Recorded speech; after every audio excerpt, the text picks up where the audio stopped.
Tunisie, mais il couvre également la Libye. Et pour ma part, pour ceux qui ne me connaissent pas, je suis Betty Rouland, je suis chercheur à l'IRMC et je suis géographe de formation. Donc l'IRMC, pour ceux qui ne nous connaissent pas, nous sommes l'Institut de recherche sur le Maghreb contemporain. On est installé depuis un peu plus de 25 ans en Tunisie. On a fêté notre anniversaire en décembre dernier. Et en fait, on a une dimension d'institut, donc c'est un institut de recherche de sciences humaines et sociales, avec une dimension régionale, puisqu'on travaille aussi bien sur la Tunisie que l'Algérie et la Libye. Et la thématique de la migration, c'est vraiment une thématique transversale de l'institut. Les différents chercheurs basés à l'IRMC, mais aussi les chercheurs associés, ont vraiment contribué à enrichir les débats scientifiques sur la question migratoire dans le Maghreb.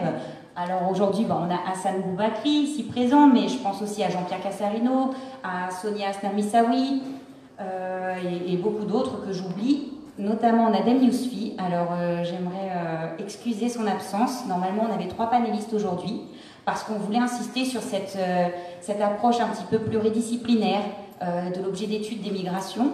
Donc on a un géographe et un politologue, et Nadem aurait contribué à enrichir les débats puisque lui il est historien et il a travaillé sur les migrations tunisiennes, des travailleurs tunisiens en France dans les années 60. Mais pour des soucis de santé, voilà, il est absent, il s'excuse et on l'excuse et on lui souhaite un bon rétablissement.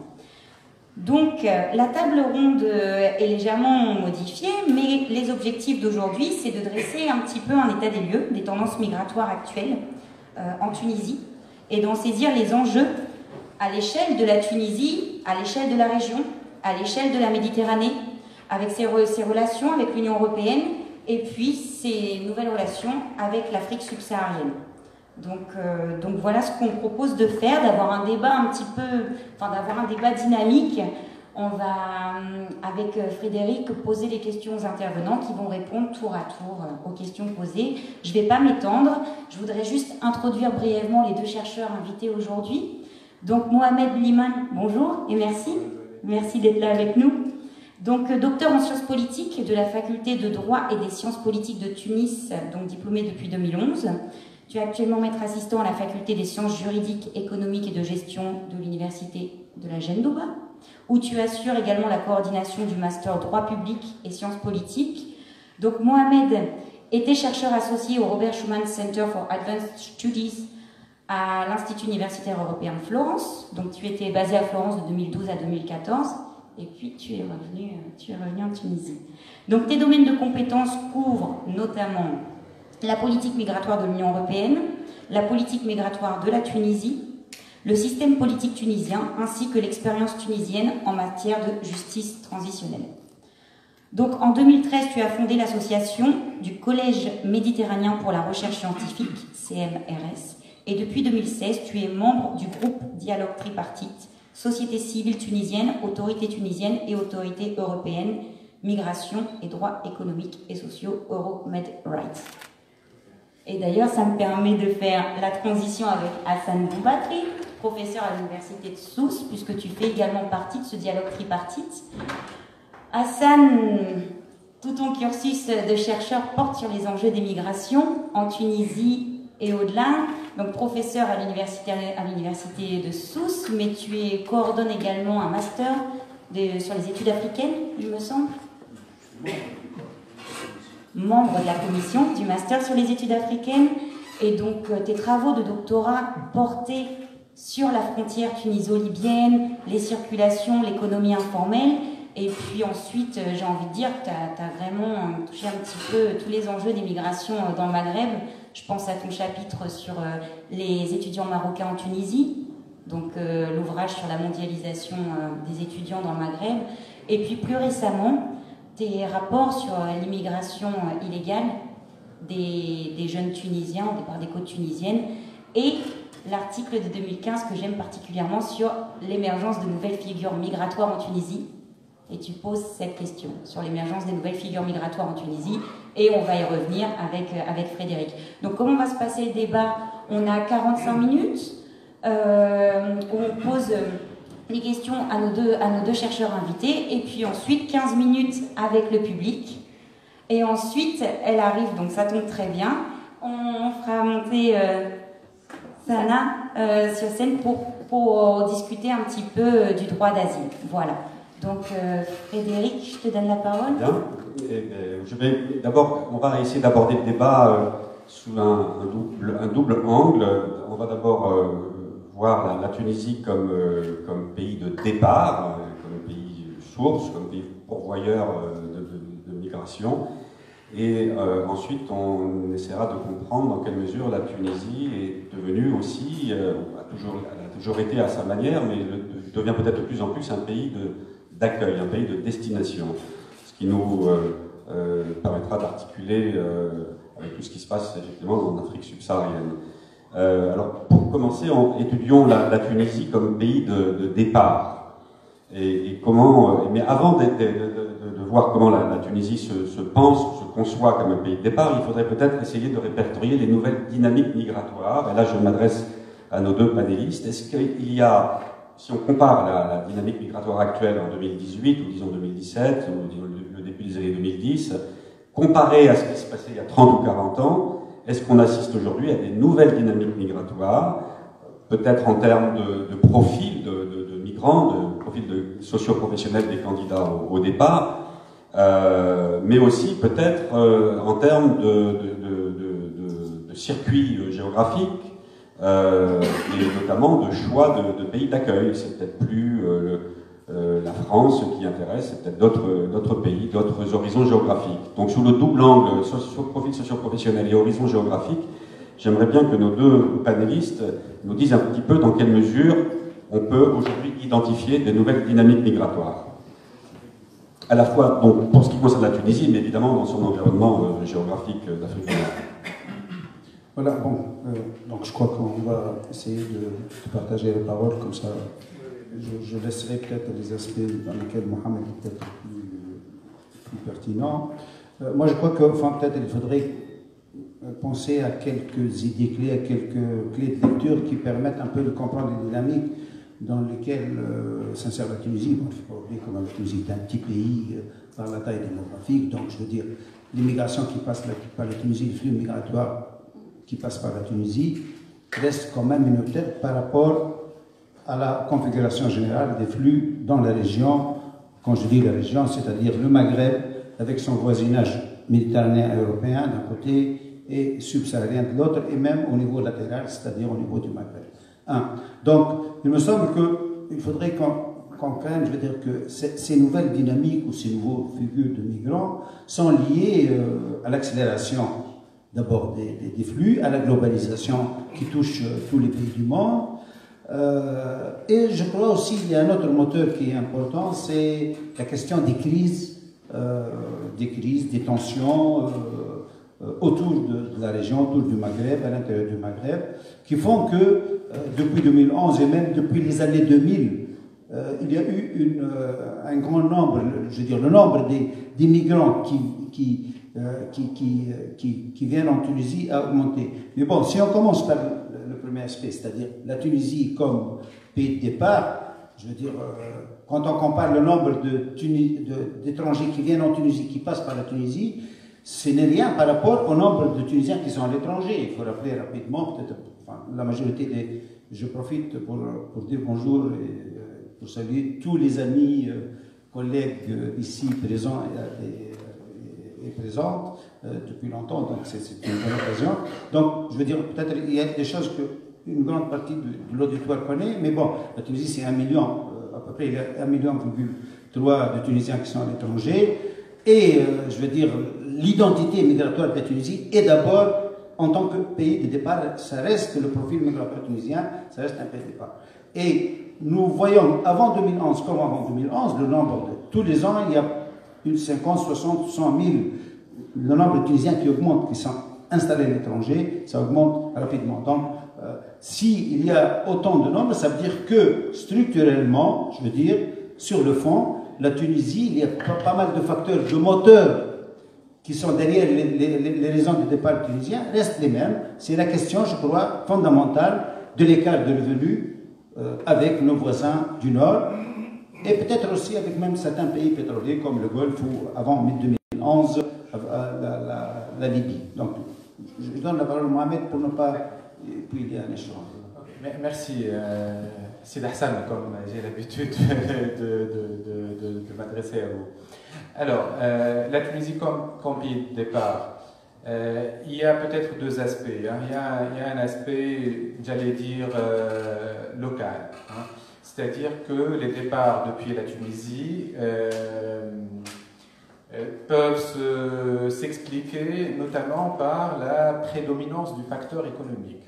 Ou pour dire les choses plus simplement, c'est-à-dire c'est en fait la pauvreté hein, des personnes qui cherchent donc à traverser la Méditerranée donc à y rejoindre l'autre rive de la Méditerranée. Donc il y a un facteur économique qui est vraiment prédominant.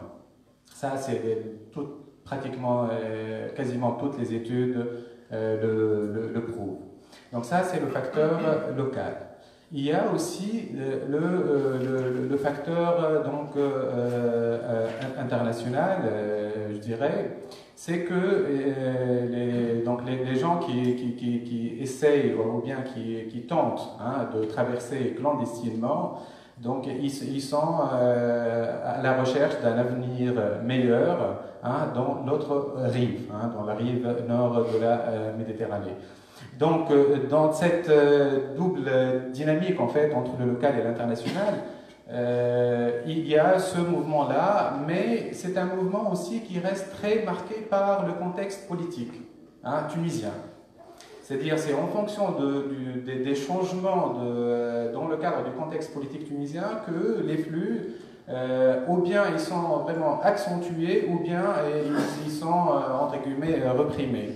Donc tout dépend du contexte politique, tout dépend de la configuration, tout dépend de la position aussi des autorités tunisiennes, hein, qui, dans certains cas, lâchent un petit peu, entre guillemets, j'aurai peut-être l'occasion de revenir sur ça, lâchent un petit peu donc, le contrôle, et puis donc, on a des vagues de départ carrément massifs, ou alors, suite à la pression donc, exercée par le partenaire donc, européen, que ce soit l'Union européenne ou bien les États membres, donc là, les contrôles donc, sont plus stricts et la vague de départ, donc, elle est un petit peu donc, réduite.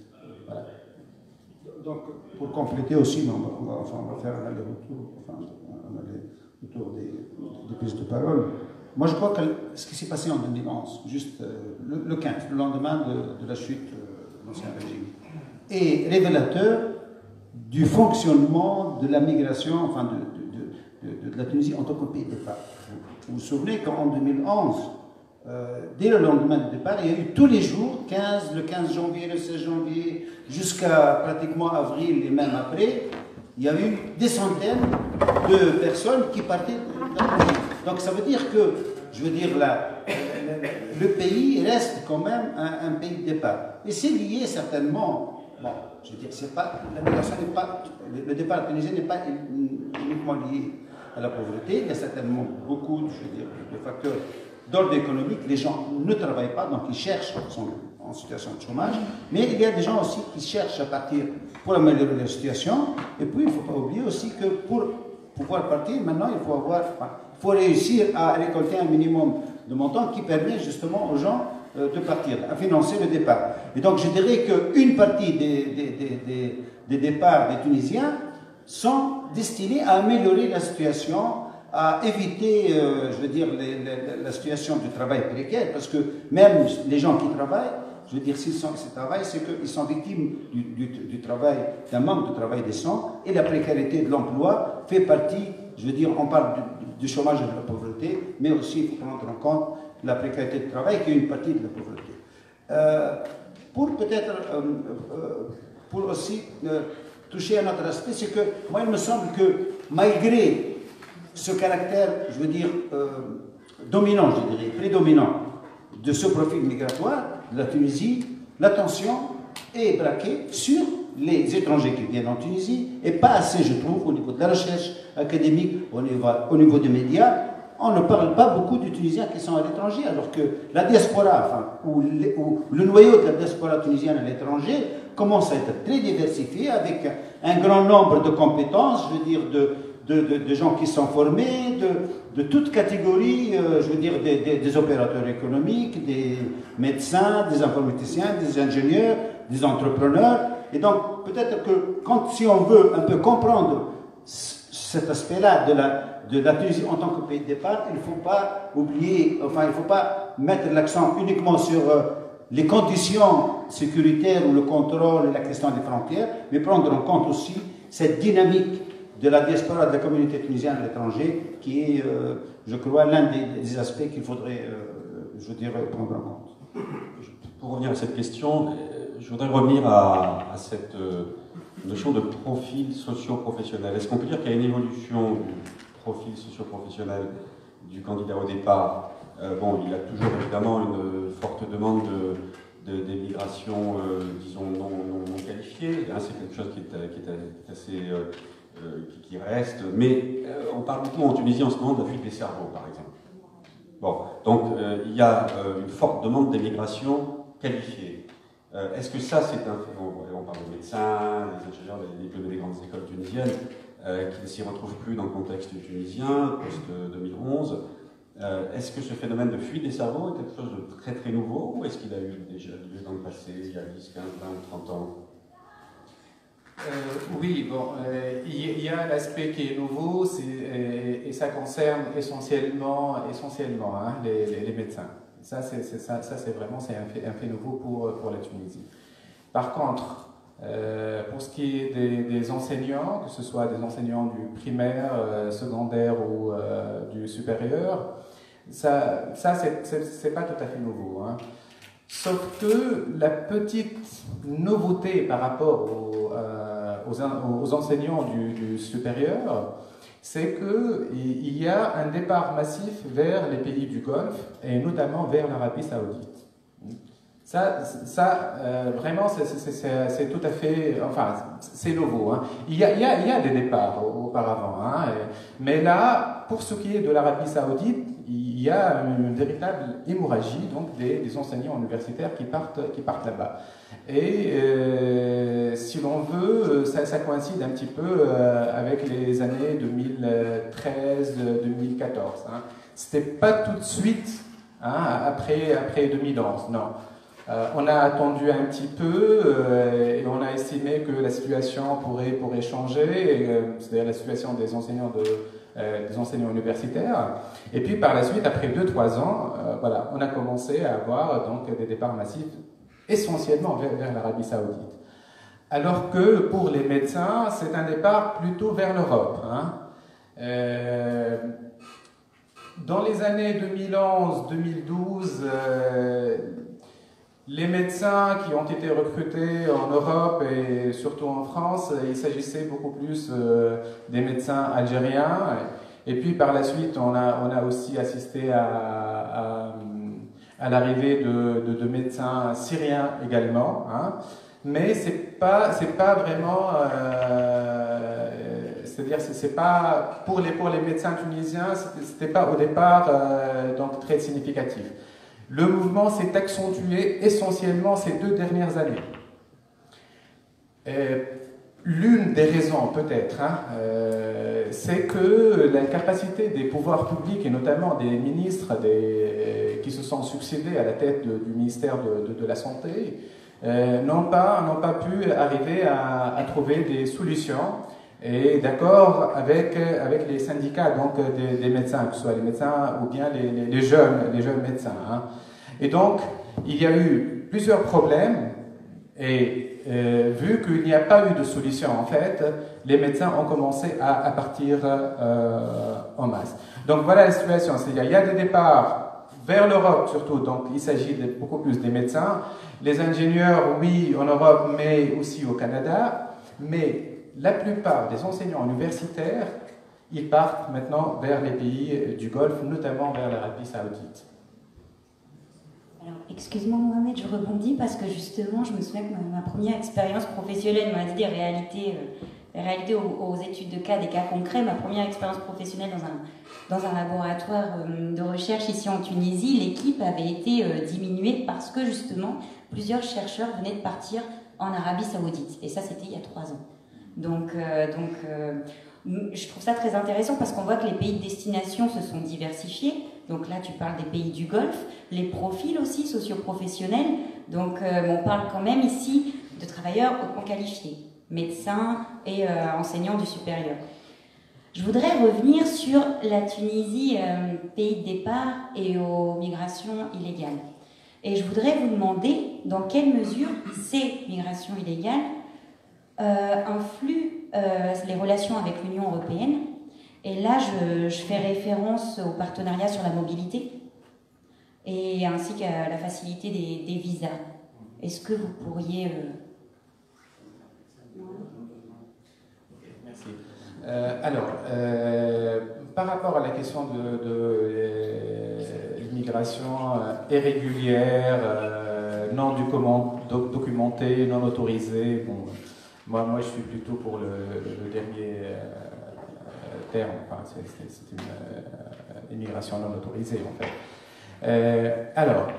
Il y a l'avant 2011 et il y a l'après 2011.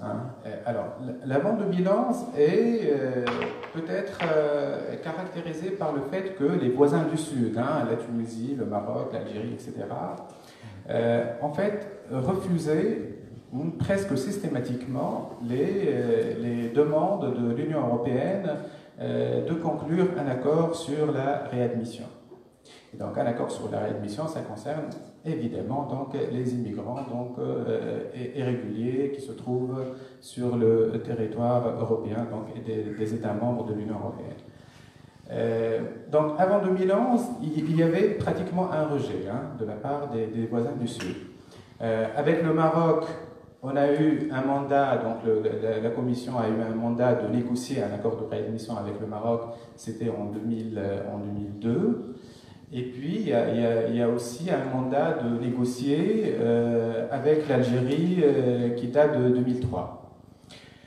L'Algérie, par la suite, n'a jamais voulu en fait négocier, donc il n'y a jamais eu de round de négociation avec l'Union européenne. Par contre, le Maroc a commencé les négociations et on a eu droit à 15 rounds de négociations avec l'Union européenne pour enfin ne pas aboutir à un accord. Et donc les négociations ont été suspendues. J'ouvre juste une petite parenthèse. Parmi les arguments du Maroc pour refuser un accord de réadmission, c'était aussi de dire, écoutez, le problème des immigrants donc, qui transitent par le Maroc, ils viennent d'abord de l'Algérie.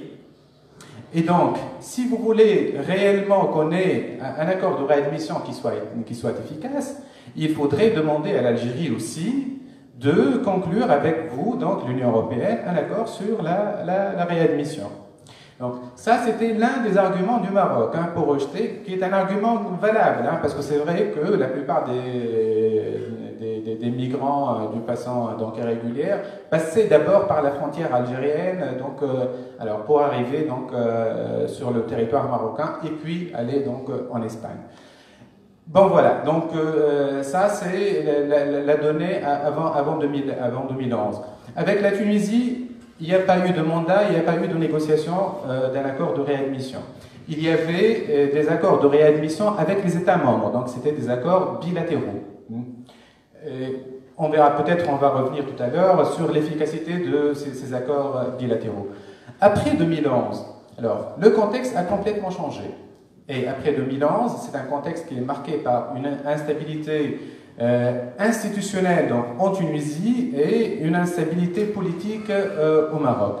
Je pense là que l'Union européenne a bien saisi l'opportunité et a bien profité de la vulnérabilité donc, des partenaires marocains et tunisiens notamment pour demander donc l'ouverture des négociations sur un partenariat pour la mobilité. Alors, et on a une nouvelle politique, une nouvelle offre de la part de l'Union européenne. Bien sûr, au passage, on sait très bien que en fait, les partenariats pour la mobilité, ça date de 2006. Et on a eu les premiers accords sur les partenariats pour la mobilité en 2008 avec le Cap-Vert et la Moldavie. Donc, ce n'est pas véritablement une nouvelle offre. Mais on s'est dit, c'est-à-dire on a présenté la chose comme c'est un accord pour la mobilité, donc ça va faciliter la mobilité. Mais en fait, dans le cadre de cet accord pour la mobilité, qui est un accord politique, hein, qui n'est pas contraignant, c'est-à-dire au regard du droit international, ce n'est pas un accord contraignant. Mais toujours est-il, c'est un accord cadre. Mais à l'intérieur de cet accord cadre, les deux parties, c'est-à-dire l'Union européenne et la Tunisie d'une part, et puis avec le Maroc également, on va négocier deux accords très importants, à savoir un accord sur la réadmission et un accord sur la facilitation des visas. Et l'Union européenne a en fait changé un petit peu de son paradigme de conditionnalité en associant l'entrée en vigueur d'un éventuel accord sur la facilitation des visas avec l'entrée en vigueur d'un accord sur la réadmission. Voilà. Et donc là, dans le cadre d'un partenariat pour la mobilité qu'on a présenté, qui allait être très favorable pour les partenaires donc, du Sud, en fait, le plus important, ou bien les priorités de l'Union européenne n'ont pas changé. Et on insiste beaucoup plus sur la négociation d'un accord de réadmission. Et dans le cadre de cet accord de réadmission, on veut aussi obtenir, l'Union européenne veut obtenir de la part de ses partenaires du Sud, la réadmission des nationaux, en l'occurrence des Tunisiens, mais aussi des non-nationaux, c'est-à-dire ceux qui ont transité par le territoire tunisien. Donc, par la suite, va se poser plusieurs problèmes techniques, comment on va identifier les personnes qui ont transité, leur nationalité, etc. Même pour les Tunisiens, on a toujours un problème d'identifier les Tunisiens, parce que vous savez très bien que le terme brûler, yaharab, c'est pas le fait de traverser la Méditerranée, mais c'est le fait, une fois arrivé sur le territoire européen, donc il brûle. Hein, il brûle son passeport, etc. Donc, pour qu'on ne puisse pas l'identifier. Et donc, même pour les Tunisiens, il y a le problème de l'identification de ces Tunisiens. Du coup, on a un problème sur la réadmission. Donc, dans le cadre de ce partenariat pour la mobilité, le plus important, ou bien la priorité pour l'Union européenne, c'est d'obtenir la réadmission. Alors, et pour encourager un petit peu, ou bien motiver un petit peu les partenaires, on dit, voilà, on va vous offrir un accord sur la facilitation des visas. Je ne vais pas trop m'attarder là-dessus, peut-être j'y reviendrai, mais d'ores et déjà, je puis dire que cet accord-là sur la facilitation des visas, c'est un accord vraiment asymétrique, hein, qui n'offre pas de valeur ajoutée pour le partenaire tunisien, qui ne profite pas en fait à la catégorie la plus vulnérable parmi les immigrants, qui est donc la catégorie des non qualifiés, parce qu'en fait la Tunisie n'est pas très intéressée pour encourager l'immigration qualifiée. Mais le plus important, et c'est un problème socio-économique pour la Tunisie, c'est de trouver aussi une solution pour les immigrants donc non qualifiés. Sur ce coup-là, le partenariat pour la mobilité ne peut rien pour cette catégorie.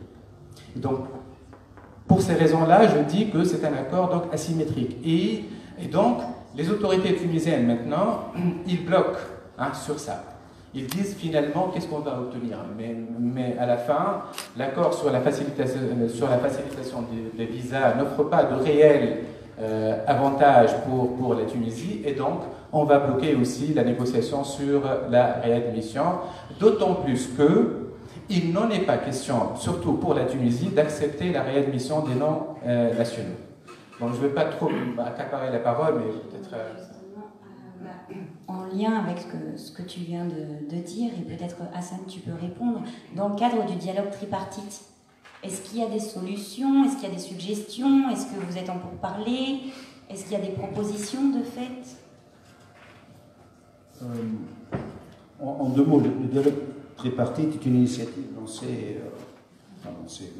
dans laquelle s'est insérée les organisations de la société civile tunisienne, tripartite, c'est-à-dire l'Union européenne d'un côté, des organisations de la société civile et des autorités tunisiennes. Et en fait, relativement, c'est une nouvelle expérience parce qu'à un certain moment, vous vous souvenez, en 2011, l'Union européenne, les États membres, je veux dire, il y a eu beaucoup de tensions autour du soutien, en quelque sorte, des États membres et l'Union européenne à l'ancien régime. Donc, pour un peu faire, comme on dit, l'enceinte, ils ont essayé d'intégrer la société civile un peu pour faire oublier le manque de concertation avec la population et avec les organisations de la société civile. Donc, ce dialogue tripartite, parmi ces objets, bon, c'est ce qu'on appelle le dialogue tripartite pour le suivi des relations entre l'Union européenne et la Tunisie, dans lequel, donc, quand on dit Union européenne-Tunisie, c'est bilatéral. Ils ont intégré la troisième partie, qui sont les organisations de la société civile. Il y a plusieurs axes, dont celui de la migration.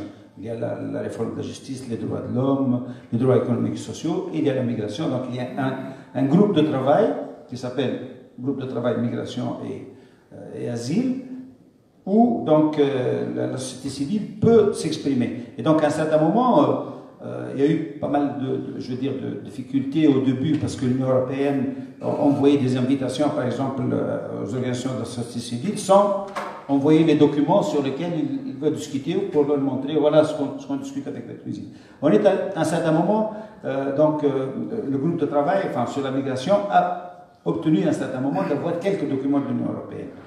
Et parmi je veux dire, les objets de discussion à plusieurs reprises, à plusieurs sessions de ce groupe de travail, c'est la question du partenariat de mobilité. Quelle est la position des organisations de la société civile par rapport à ça? Et à un certain moment, donc, je veux dire, un peu, pas mal de recommandations, je veux dire, il y a pas mal je veux dire, le droit de migrer, ça a été réaffirmé à plusieurs. Le droit de migrer est un droit universel des droits de l'homme. Point barre. Donc, mais aussi, au niveau de la position par rapport au partenariat de mobilité, on s'est dit que, bon, faciliter les visas, pour qui? L'élite, elle circule déjà. Je veux dire, l'Union européenne a besoin de cette élite, elle circule déjà. Tout à l'heure, M. Bauman, vous avez posé la question par rapport est-ce qu'il y a un changement de profil? Il y a énormément maintenant d'étudiants tunisiens qui vont étudier à l'étranger, qui restent à l'étranger, pas mal de diplômés qui partent dans le cadre de contrats. Donc, il y a pas mal, je veux dire, c'est pas seulement ces départs, je veux dire, presque, je dirais, rapides des médecins, mais aussi il y a une grande masse de diplômés tunisiens qu'ils aient étudié à l'étranger ou qui partent d'ici, qui sont maintenant en Europe surtout. Donc, je veux dire, la migration. Et donc, eux, ils circulent. L'élite, les médecins, les enseignants, les avocats, les artistes, ils circulent. Et nous, on s'est dit, si vraiment vous voulez parler de mobilité, de partenariat pour la mobilité, il faut que, pas l'élite, mais, je veux dire, les catégories sociales vulnérables qui ont besoin de mobilité, qui ont besoin de formation, profitent de différentes régions du pays. Donc, il s'est dit, si cette facilité de visa ne touche pas et ne profite pas à des chômeurs, à des artisans, à des, je veux dire, à des petits métiers, ça n'a pas de sens. Je veux dire, la population tunisienne, les populations du sud, du voisinage sud, ne verront pas la couleur de cette mobilité, de ce partenariat. Deuxièmement, c'est un partenariat de mobilité, mais on se rend compte que la conditionnalité et la manière dont elle est posée la question, dans la manière dont l'Union européenne insiste sur les accords de l'admission, montre que, en fait, c'est un partenariat, je dirais, pour bloquer la mobilité plus que pour la facilité. J'ajouterais peut-être dans cet ordre d'idée sur la question de la mobilité et la mobilité pour les catégories non qualifiées. Pardon. C'est que après donc la conclusion de l'accord sur du partenariat pour la mobilité, vient s'ajouter l'ouverture des négociations sur l'ALECA, sur l'accord de libre-échange complet et approfondi entre l'Union européenne et la Tunisie. L'aspect le plus important, entre autres, mais qui concerne la question de la mobilité et l'immigration, c'est que dans cet accord, il y a toute une partie sur le commerce des services. Et dans le commerce des services, donc la libéralisation du commerce des services, il y a le mode 4. Le mode 4 qui porte sur la mobilité. Et dans ce mode 4, on peut s'attendre aussi que même les catégories non qualifiées peuvent profiter de cet accord et de la mobilité donc, que peut cet accord offrir. Malheureusement, le négociateur en chef, au nom de l'Union européenne, a pris position en disant que, mais écoutez, toute la question sur la mobilité, le mode 4, la mobilité, on va la négocier dans le cadre de l'accord sur la facilitation des visas. Ce qui, selon lui, est très conséquent, très cohérent, puisque l'accord sur la facilitation des visas, donc négocions aussi la mobilité dans le cadre de l'ALECA au sein du partenariat pour la mobilité. Le problème, enfin, à la limite, au départ, oui, c'est vrai, ça paraît très cohérent. Le problème, c'est que dans le cadre de l'accord sur la facilitation des visas, la Commission n'a pas la compétence pour négocier les visas de long séjour, c'est-à-dire au-delà de 90 jours. Ce qui, évidemment, intéresse donc la catégorie des personnes non qualifiées, c'est-à-dire qui cherchent la mobilité dans le cadre de l'ALECA. Donc la Commission n'a pas la compétence. Elle ne peut pas s'engager au nom des États membres. Et donc, le fait de vouloir transférer la question de la mobilité de l'accord sur l'ALECA à l'accord sur la facilitation des visas veut dire tout simplement qu'on ne peut pas, en tout cas l'Union européenne, finalement, ne peut pas négocier la facilitation des visas pour ces catégories donc non qualifiées parce que tout simplement, elle n'en a pas la compétence. L'autre élément, si je peux développer davantage, c'est que l'autre élément, c'est que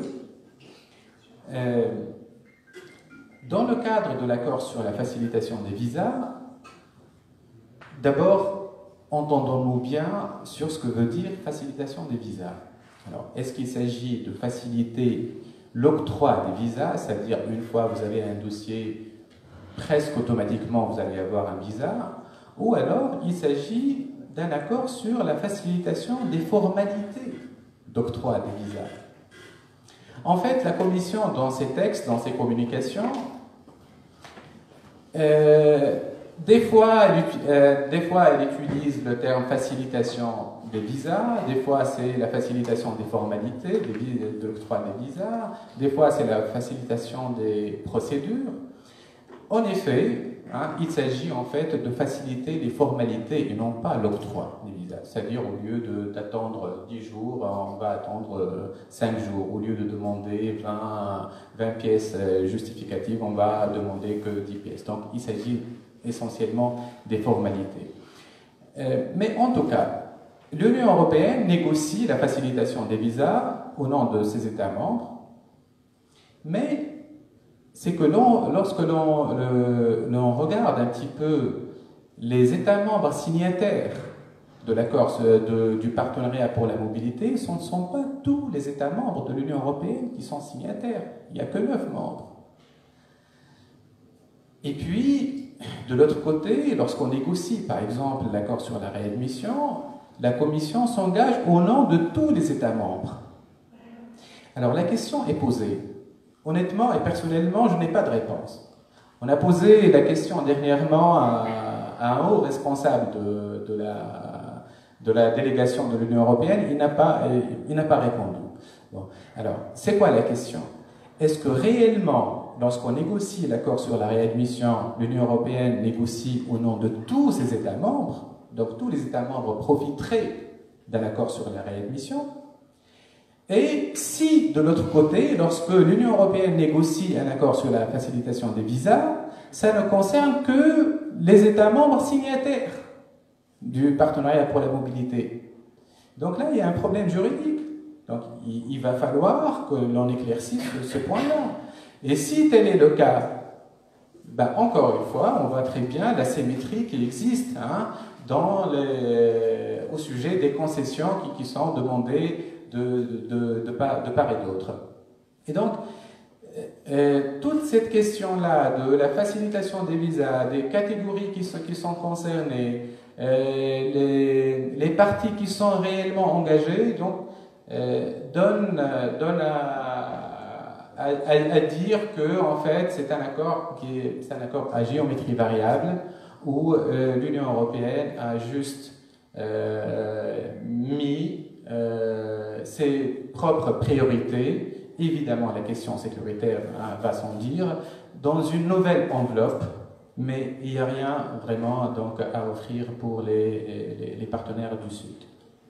Donc on voit comment les nouvelles dynamiques migratoires à l'heure en Tunisie comme pays de départ impactent la relation diplomatique avec l'Europe. Maintenant on va passer à l'autre volet de cette question migratoire, c'est la Tunisie comme pays d'accueil, pays de destination, et aussi entre le pays d'accueil et le pays de départ, c'est aussi un pays de transit, mais c'est quelque chose de nouveau.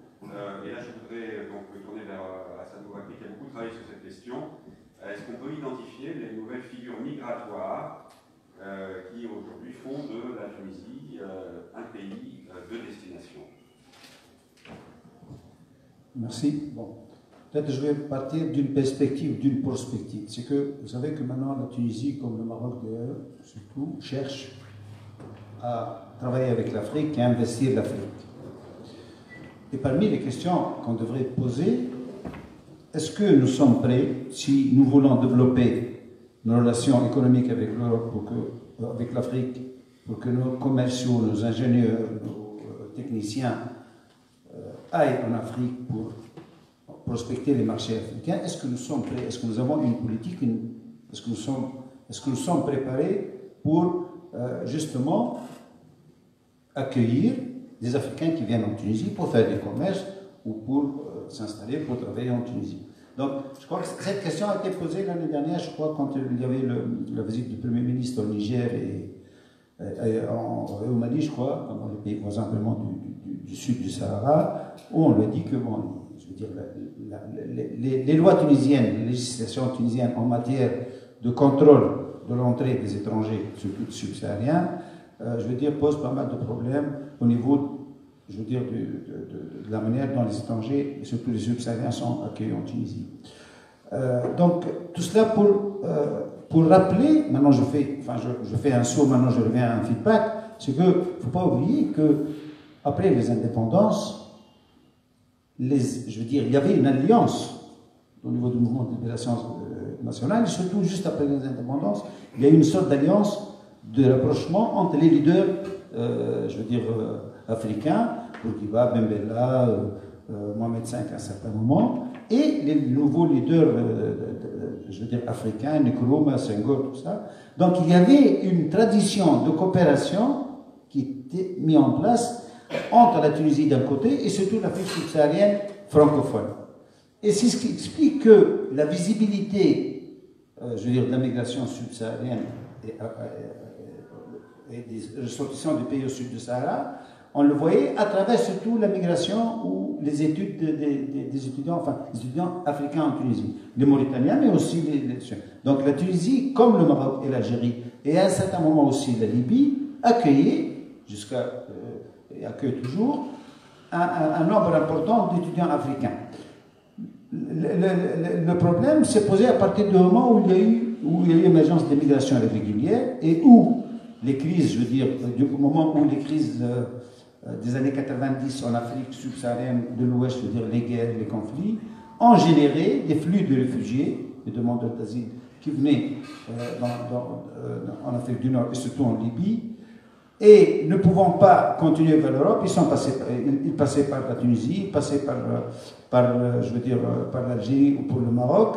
Et donc c'est à partir de ce moment-là où les pays d'Afrique du Nord se sont retrouvés, en quelque sorte, sont amenés à exercer un contrôle sur la présence des subsahariens, parce qu'une partie de ces subsahariens cherchaient à partir en Europe pour, je veux dire, de manière illégale. Et je rappelle quand même, enfin je l'ai toujours dit, que les subsahariens n'ont fait que rejoindre les réseaux de migration illégale qui étaient déjà en place depuis la mise en place je veux dire, du visa Schengen.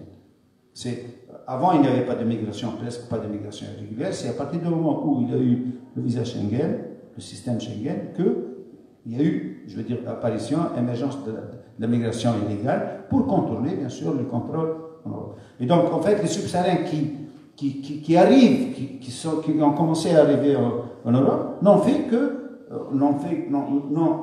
être intégrés dans le réseau qui était en place déjà, où il y a pas mal de Maghrébins. Donc, le résultat, c'est que du moment où aussi la Libye, dans les années 90, était en situation, je veux dire, en conflit assez dur avec les pays occidentaux, il faut oublier qu'il y avait l'embargo sur la Libye, et ce qui a fait que la Libye s'est ouverte énormément à l'Afrique subsaharienne. Kadhafi, à l'époque, il encourageait la migration irrégulière en Libye. Et je ne crois pas que, je veux dire, cet aspect-là est lié seulement à la tension, mais aussi la Libye a des traditions d'échange avec l'Afrique subsaharienne liées même à l'invasion italienne en 2011. Donc tout cela pour dire que, je veux dire, la visibilité ou la présence des subsahariens est liée à des traditions, je veux dire, historiques, mais aussi à l'évolution du contexte régional, des conflits, et même, vous vous souvenez que, par exemple, en Tunisie, en 2003, quand il y a eu la crise ivoirienne, la BAD s'est installée en Tunisie, et les Tunisiens ont été, enfin, je me souviens qu'ils étaient un peu surpris par, je veux dire, la richesse et le confort dans lequel bouger, parce que, je veux dire, il y avait 1200 cadres, grands cadres, je veux dire, aux cadres de la BAD qui sont installés en Tunisie, avec leurs chauffeurs, leurs cuisiniers, leurs familles. Donc, il y avait vraiment une visibilité autre des subsahariens. Et si on l'ajoute à la visibilité des étudiants, à partir de ce moment-là, la Tunisie, on voyait que devenait colorée en quelque sorte. Moi, je me souviens, j'ai des amis européens qui viennent ici, ils disent que la Tunisie, enfin, en Tunisie, il n'y a pas assez de couleurs. Dans le sens, il n'y a pas assez d'immigration, ce qui était vrai. Donc, pour dire que, mais c'est, je veux dire, c'est à partir, en quelque sorte, de la crise libyenne et de la fuite des migrants, et des travailleurs migrants qui sont venus en Tunisie, que la Tunisie a, pour la première fois, connu, je veux dire, un camp de réfugiés et de demandeurs d'asile à sa frontière liée à la guerre en Libye. C'est la première fois, depuis 1957, quand il y a eu le premier camp des réfugiés algériens qui étaient venus ici en 1957 avec la guerre d'Algérie, c'est la première fois où il y a un camp clôturé en quelque sorte, où il y a des subsahariens. Alors que par exemple pour les Palestiniens, ils ont été intégrés dans les villes et surtout à Tunis. Quand il y a eu l'accord entre Arafat et Bourguiba en 1982, il me semble, quand il a été obligé de quitter Beyrouth, les Palestiniens, il y avait quelques milliers de Palestiniens, mais ils sont installés, ils étaient presque invisibles parce qu'ils ont été tout de suite intégrés. Donc ça, c'est important. Bon, peut-être, on parle beaucoup de la présence des subsahariens, mais il ne faut pas oublier que la Tunisie aussi, à certains moments, accueillait des migrants, je veux dire, marocains. La communauté marocaine en Tunisie, elle est importante. Il y a pas mal, dans l'artisanat surtout, les alliances matrimoniales, tout ça. Donc il ne faut pas, je veux dire, on regarde seulement les Africains, mais aussi les Marocains. Et puis, bien sûr, il y a les Libyens. Bon, ça c'est un grand débat parce qu'en fait, la présence libyenne, vous vous souvenez, pendant les deux ou trois dernières années, on a beaucoup parlé, je veux dire, du caractère massif de la présence des Libyens, mais les Libyens, ils circulent beaucoup. Depuis 1987, il y a à peu près tous les ans entre 3 et 4 millions d'entrées, mouvements d'entrée aux frontières entre la Tunisie et la Libye. Les Libyens, ils viennent à peu près, il y a tous les ans environ 1 million, 1,2 million de mouvements de Libyens, c'est-à-dire mouvements d'entrée et de sortie de mouvements, et 1 million qui sortent à peu près. Donc, ce qui ne veut pas dire que ce sont 1 million ou 2 millions de personnes différentes. Une personne peut faire plusieurs voyages. Mais l'essentiel, c'est que quand même, je veux dire, cette présence donne l'impression que les Libyens sont nombreux, mais ils ne sont pas plus nombreux. Peut-être il y a 50 000, peut-être il y a 100 000 Libyens qui sont installés ici, qui est lié à une sorte d'asile non déclaré, parce que ni les Libyens, ni le gouvernement tunisien, ni les Tunisiens eux-mêmes ne veulent que les Libyens soient traités comme une catégorie de réfugiés. Donc ce sont des circulants, mais pour le reste, je veux dire, la présence subsaharienne en Tunisie est liée surtout aux conflits qui sont autour de la Tunisie, et que, je veux dire, avec la pression de l'Union européenne dont tu as parlé tout à l'heure, la Tunisie a été obligée, en quelque sorte, elle a été piégée, et le Maroc aussi, et même la Libye maintenant, d'exercer, je veux dire, un sévère contrôle sur les subsahariens qui viennent en Tunisie. Bon, merci Hassan, mais c'est juste d'ajouter que c'est vrai que l'arrivée des subsahariens a coïncidé essentiellement avec la crise après 2011. Il est vrai également que les subsahariens étaient présents ou bien représentés par les étudiants avant 2011. Mais après 2011, il y a une autre catégorie qui arrive, ceux qui ont fui un petit peu la Libye, et puis il y a le relais, etc. Et donc on a eu une présence assez notable donc, des subsahariens. Ce qui est intéressant dans ça, c'est que, à part les étudiants, pour le reste des subsahariens, ce sont c'est-à-dire, ils sont là d'une manière irrégulière, en fait. Ils n'ont pas de permis de séjour, etc. Mais, malgré cela, ils sont là, ils sont visibles, et ils ne sont pas dans des ghettos.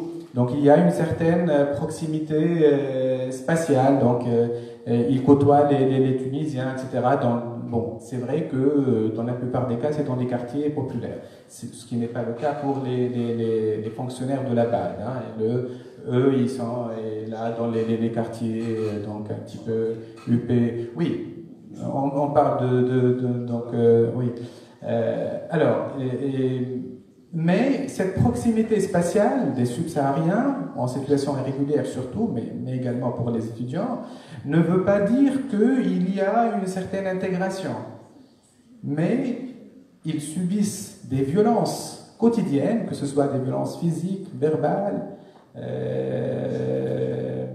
oui, évidemment, de la discrimination, des violences sexuelles également. Donc, vraiment, c'est horrible ce qui se passe. Donc, il faut garder toujours à l'esprit que la proximité spatiale ne veut pas dire qu'ils sont acceptés.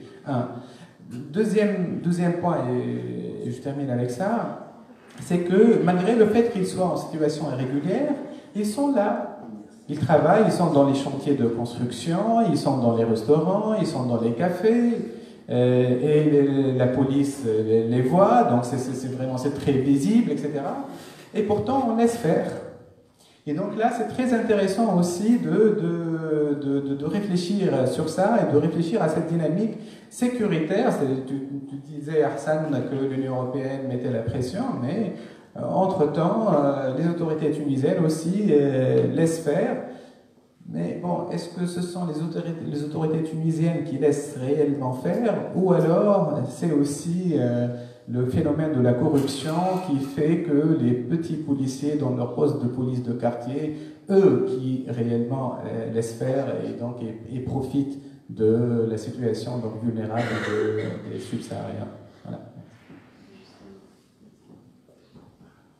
Ça aurait été ma question justement, comment le politique et comment la société tunisienne s'adapte-t-elle à la présence de ces nouvelles populations migrantes qui finalement s'installent, travaillent, comme tu viens de le souligner, Mohamed. Oui, donc justement c'est peut-être l'un des aspects auxquels il faudrait réfléchir, qu'il faudrait aborder, c'est, je veux dire, la Tunisie en tant que pays, surtout d'immigration. Est-ce que, je veux dire, quelle législation avons-nous pour organiser la présence, l'entrée et la présence et le séjour des étrangers en Tunisie? Est-ce que nous sommes prêts ou qu'est-ce que nous faisons en tant qu'État, je veux dire, aux autorités, pour organiser, je veux dire, la présence, l'entrée et le séjour? Il a Betty, par exemple, Betty est en train de travailler sur, je fais la publicité de ton programme quand même, tu es en train de travailler sur la mobilité liée au service de santé, et la Tunisie fait beaucoup de choses comparativement, je veux dire, algériens, pour qu'ils viennent en Tunisie. Alors que, en fait, la législation tunisienne n'évolue pas à ce niveau-là. Il me semble que, je veux dire, il y a une réflexion à faire pour que, un plaidoyer à faire auprès des autorités pour que, justement, je veux dire, que cette législation tunisienne soit améliorée. Si je reviens un peu aux recommandations et aux revendications des organisations de la société civile, il y a beaucoup de reproches par rapport à la législation actuelle. Par exemple, la loi de 2004, elle a été dénoncée dès qu'elle a été faite parce qu'il y a pas mal d'aspects qui sont à caractère très dépressif et qui violent les droits humains. Donc il y a un nettoyage ou quelque chose, une toilette à faire pour la législation tunisienne. Et puis surtout, je veux dire, c'est pas seulement, je veux dire, pour qu'elles intègrent la question des droits humains, des droits de l'homme dans ces logiques, mais aussi je crois que les autorités tunisiennes ont intérêt, la Tunisie a intérêt, je reviendrai sur la société, a intérêt à réfléchir à la manière dont elle doit organiser la circulation. On ne peut plus, il ne faut pas parler de migration, il faut parler de la mobilité, il faut parler de la circulation. Et si nous voulons, si la Tunisie voudrait investir l'Afrique, qu'il y a des dynamiques, il y a des échanges, ces échanges ne peuvent pas être organisés en dehors de l'organisation du champ, je veux dire, législatif et du changement des lois qui réglementent la migration. Bien sûr, nous sommes entre, comme on dit, entre le marteau et l'enclume, parce que bon, il y a la pression de l'Union européenne, nous sommes très pris par, je veux dire, les négociations avec l'Union européenne parce que nous-mêmes, nous voulons aussi que nos concitoyens, que les Tunisiens puissent migrer, puissent être protégés quand ils sont à l'étranger, mais en même temps, il faudrait que la Tunisie aussi réfléchisse justement à mettre en place un meilleur cadre législatif qui lui permet de maîtriser en quelque sorte, je crois que, je veux dire, c'est légitime pour tout État de maîtriser la circulation des étrangers sur son territoire, quel que soit son... L'autre question, et là peut-être je vais revenir, c'est par rapport à la manière dont la société accueille les étrangers. D'abord, il y a une discrimination flagrante entre les étrangers. Les Européens, pour nous, comme si ce n'étaient pas des étrangers. Ce sont des expatriés. Donc, en fait, on ne parle jamais, et rarement, je veux dire, les étrangers fortunés, enfin, qui appartiennent à des catégories pas modestes, eux, ils ne se plaignent et ils ne sont touchés par cette vulnérabilité. Alors qu'eux, en fait, sont des étrangers de catégorie modeste ou en situation irrégulière, dont les Marocains aussi, il ne faut pas oublier, et les Libyens, tu en as parlé, et surtout les Subsahariens, eux, ils sont, victimes justement de cette absence ou de cette fragilité de la législation tunisienne. Donc il me semble qu'au niveau de la société et au niveau des autorités, il y a beaucoup d'efforts à faire pour intégrer cette altérité étrangère en Tunisie.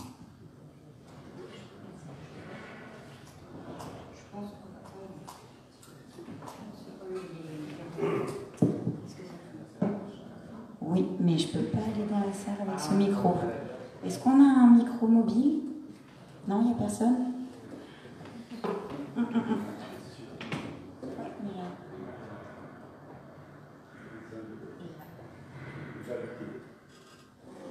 Si vous pouvez activer le micro baladeur.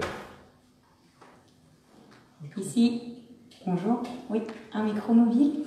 Ce serait pour passer au débat. Je ne sais pas s'il y a des questions. On peut prendre quelques questions avant de passer plus précisément sur la thématique du droit d'asile. Donc je ne sais pas. Est-ce qu'il y a des questions dans la salle? Oui.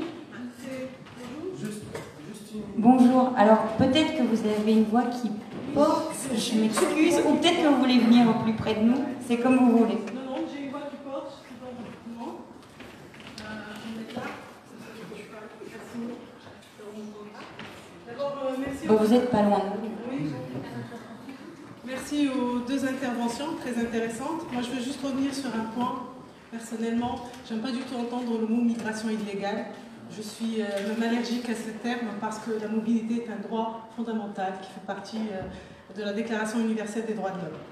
Donc en fait, les présentations qui ont été faites aujourd'hui sont vraiment diverses et j'ai trouvé très instructif ce que vous avez annoncé sur justement les accords du partenariat pour la mobilité.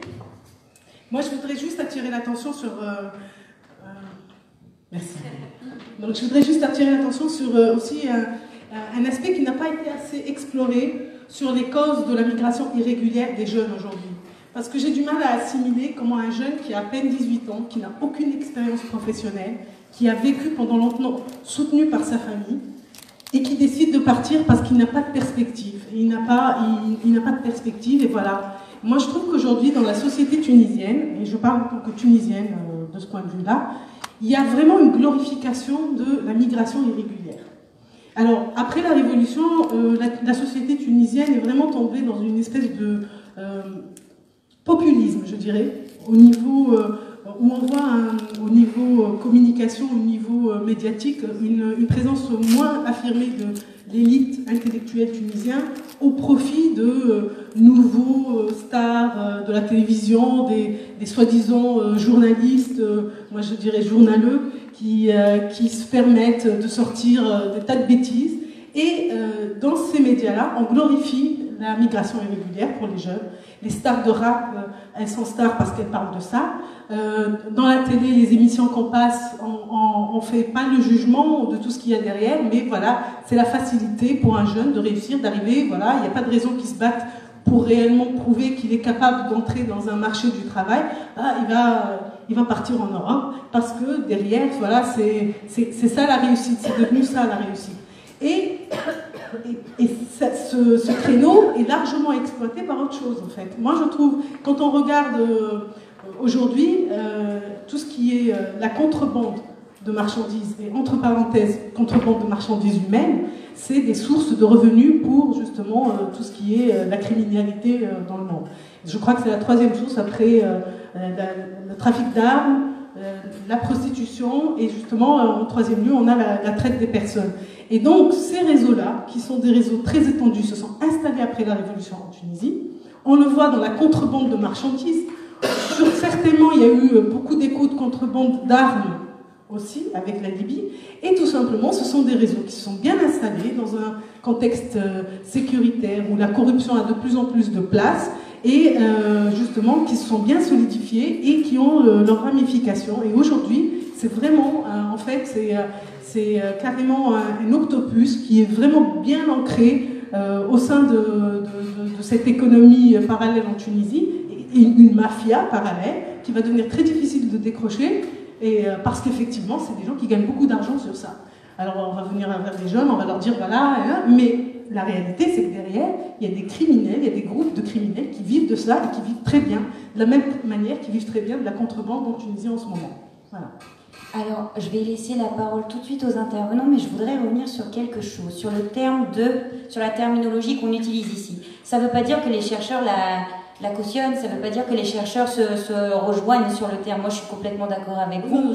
Le statut, non, mais c'est parce que c'est pas la première fois, et en fait, il y a beaucoup de débats sur la terminologie qu'on utilise. En fait, on est obligé d'utiliser ces termes. Pourquoi ? Parce que le statut de migrant illégal, irrégulier, ou en anglais on dirait undocumented, ce statut-là, il a des impacts sur quoi ? Sur l'accès à l'emploi, sur l'accès au logement, sur l'accès aux services publics. Il a même ça va même plus loin, puisque aujourd'hui, quand on est irrégulier, on peut se retrouver dans un camp, on est exposé à des risques multiples lors de la migration, on peut se retrouver enfermé, déporté, etc. Donc en fait, cette terminologie-là, je voudrais insister là-dessus, parce que c'est pas la première fois. Les chercheurs l'utilisent non pas parce qu'ils la cautionnent, mais parce qu'elle a des impacts sur les conditions migratoires de vie professionnelle de la personne, de l'individu. Mais je vous rejoins, personne n'est illégal. Voilà. Oui, en fait, l'illégalité vient par rapport à une violation. Ici, c'est une violation de procédure administrative, d'où l'irrégularité, et non pas une violation de droit. Donc, ce n'est pas illégal. Voilà, tout simplement, c'était ça. Et je vous rejoins complètement. Non, mais tout à l'heure, quand j'avais parlé du dialogue tripartite, j'avais rappelé que l'un des premiers, je veux dire, droits de l'homme, c'est la liberté d'immigrer. On le sait. La Déclaration universelle amène les États à ne pas bloquer, je veux dire, le départ des gens, mais rien dans la législation, dans le droit international, n'oblige un État d'admettre sur son territoire un étranger.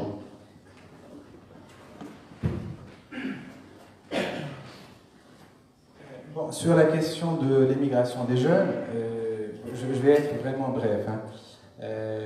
J'ai lu une formule qui me paraît résumer en fait cette nébuleuse hein, à la fin. Alors, cette formule dit que après 2011, les jeunes partaient vers l'inconnu. En 2017, avec la reprise hein, des départs, donc, on dit que les jeunes partent de l'inconnu. Donc avant, c'était ils partaient vers l'inconnu, maintenant ils partent de l'inconnu. Ce sont tous ces espoirs déçus hein, de la Révolution, toutes les mésaventures des gouvernements qui se sont succédés depuis 2011, donc pourrait donner donc un début de réponse pour donc le départ de ces jeunes. Voilà. Et puis, juste, allez, 2 minutes, je veux dire. Je crois que la fièvre, entre guillemets, la fièvre, la poussée en 2017, elle nous a ramené en fait à nos réalités. Je veux dire, à chaque fois, il y a des moments où on voit que, en fait, dès qu'il y a une crise, je veux dire, que le pays n'est pas encore capable, c'est pour ça que je dis que c'est important d'insister et de travailler sur ça au niveau de la production scientifique, au niveau des politiques publiques, de prendre en compte et d'insister sur la manière d'organiser et de gérer la migration, les migrations des Tunisiens. Je veux dire, à chaque fois qu'il y a une crise, qu'il y a des tensions sociales, tout de suite on a une fièvre, une poussée de départ qui dénote quand même que, je veux dire, nous ne sommes pas encore capables, je veux dire, de retenir ces jeunes. Et je rappelle, en 2 mots, en 2008, en décembre 2008, ça prend 1 minute, Alice, mais tu dois le savoir. En décembre 2008, c'est la première fois, par rapport aux années, toutes les années avant, que les Tunisiens étaient la première communauté à arriver à Lampedusa. 7300 et quelques. Plus que les Nigérians, plus que... Alors, quand on a regardé, enfin, on a essayé de comprendre, enfin, moi j'ai essayé, mais j'ai vu qu'il y a pas mal d'enquêtes et d'investigations, on s'est rendu compte qu'en fait, c'était lié au fait que, après la répression du mouvement, du soulèvement de Gafsa, qu'une partie des jeunes qui ont vu que, je veux dire, les perspectives étaient fermées, qu'ils sont partis, et ils sont passés par la Libye, ils sont partis à Lampedusa. Donc, une bonne partie, au moins les 2 tiers à l'époque, étaient originaires, je veux dire, du bassin minier de Gafsa. Fabien. Merci. Merci aux amis et collègues ici présents sur le plateau qui nous ont assez bien éclairés sur pas mal d'éléments et quelque part, là, ça m'a encouragé de reprendre ma casquette de chercheur, de laisser de côté par moment ma casquette administrative. Et là, on va discuter sur des aspects. Vous avez évoqué plusieurs thématiques et je suis tout à fait persuadé, convaincu qu'effectivement, on ne peut pas sur une heure et demie de temps apporter tous les éclairages nécessaires. On a parlé d'immigration irrégulière, illégale. Bon, ça c'est aussi ma réflexion ici. Pourquoi effectivement les scientifiques se rabattent sur un concept qui n'est pas le leur. Donc c'est ça un peu tout le débat. Maintenant, à côté de l'immigration régulière, bien sûr, vous avez évoqué les profils migratoires, les caractéristiques socio-économiques des migrants, etc. Tout ça, c'est vrai que ça fait beaucoup de sujets dedans. Mais je suis d'accord avec vous, je vais apporter quelques éclairages et je ne suis pas d'accord sur certains. La migration, le phénomène migratoire reste quand même économique par excellence, et ça c'est depuis la République. Et il est important, de cet angle de cet angle de vue, de voir effectivement toutes les dynamiques migratoires, peu importe leur forme. Et quand on l'aborde sous cette dimension économique, on l'aborde en termes de motivation des acteurs, certes, mais on l'aborde sous l'angle de la dynamique du marché, en termes d'offres et de demandes. S'il y a eu des départs d'ingénieurs, de médecins, etc., ces dernières années, c'est parce que le volume d'offres a augmenté de l'autre côté. Donc, j'aimerais bien que mes lectures ne se limitent pas uniquement aux motivations pseudo-rationnelles, quelque part, de dire voilà, c'est le contexte, etc., qui a une part de vérité, mais il faut voir aussi l'évolution de la nature de l'offre de l'autre côté. Et effectivement, l'enjeu des accords actuels du PPM, entre autres, ou bien de la LECA, c'est de quel type de profil et de quel type d'offre on parle, dans le cadre d'une économie de plus en plus mondialisée. C'est ça, à mon avis, l'enjeu de toute la lecture et de toute la grille d'interprétation. Et cette grille d'interprétation donne une stratification des profils des migrants et bien évidemment des profils des réponses qui viennent de ce soit du côté d'un pays comme de l'autre. Maintenant, venons à la mobilité en elle-même. Elle existait. Je pense que la caractéristique de la mobilité sur la Méditerranée, elle est bien présente. Reste à savoir comment elle a évolué, ou est-ce que effectivement, vous savez, vous avez parlé de Lampedusa ou bien de l'immigration vers l'Italie ou vers la France. Qu'est-ce qui caractérisait effectivement une partie de cette migration auparavant et une forme de cette mobilité? C'est qu'elle s'adressait à une catégorie où cette mobilité était possible. Les emplois saisonniers, la migration saisonnière, la migration donner plus de circularité et donc stabiliser beaucoup plus les populations dans leur pays d'origine. Ces formes-là ne sont plus à l'ordre du jour maintenant. Et donc c'est ça un peu un des enjeux éventuels de cette nature d'offre. D'accord? Maintenant, là où je vais compléter un peu concernant la mobilité vers la Tunisie. Il y a certainement une dimension politique qui explique cette mobilité, surtout par rapport au pays maghrébin. Et les législations, bien sûr, prennent en considération cette dimension politique. On aborde l'accès au territoire, l'accès à l'emploi, l'accès à la santé d'une manière différente. Et ça, c'est un peu la faiblesse de la législation tunisienne aujourd'hui, d'une manière différenciée pour la population maghrébine et pour, je dirais bien sûr, vous avez parlé d'expatriés, tout à fait, et pour la population subsaharienne. Toute la question, elle est là. C'est en termes d'inégalité, des possibilités offertes pour une catégorie de, entre parenthèses, migrants, d'Algériens. Il n'a pas besoin de visa, il accède facilement au marché de l'emploi, il n'a pas besoin d'une autorisation préalable pour être employé, et il a accès aux soins.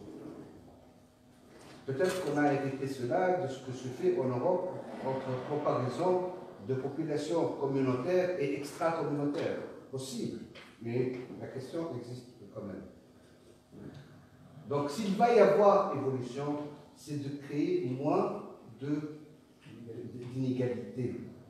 Et donc effectivement, bien que aujourd'hui le nouveau code d'investissement parle de possibilité à ce que les entreprises qui viennent de se créer ont la possibilité de recruter jusqu'à 30% de leur cadre d'étrangers, ben la question c'est quel est le degré de la conscience du capital humain a trouvé dans les compétences venues de pays étrangers l'opportunité de les employer. Donc, je pense que c'est par rapport à cette grille de lecture, par rapport à cette réalité qui bouge, mais pas d'une manière assez suffisante.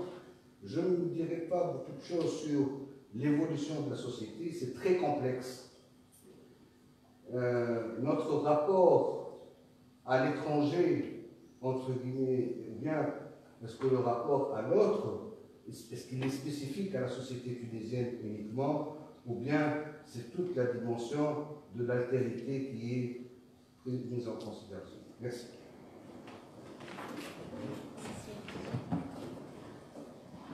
Alors, pour faire évoluer la discussion, absolument, Sana Bouzbi, qui était tout à l'heure ici, qui est donc Tunisie, terre d'asile, va revenir probablement, et j'aimerais bien voir son témoignage, mais en attendant, MacArthur, qui est donc le président de l'association des étudiants et stagiaires africains en Tunisie, l'ASEAT, qui est une association qui défend les intérêts des étudiants et stagiaires subsahariens.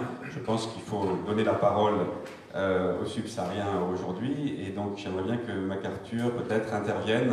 Peut-être que vous pouvez venir quelques minutes ici sur la scène, ça sera peut-être plus simple. Nous donner un peu son témoignage d'Africains subsahariens vivant au quotidien en Tunisie, les problèmes de relations avec les autorités, et puis aussi peut-être avec la population. Voilà, donc...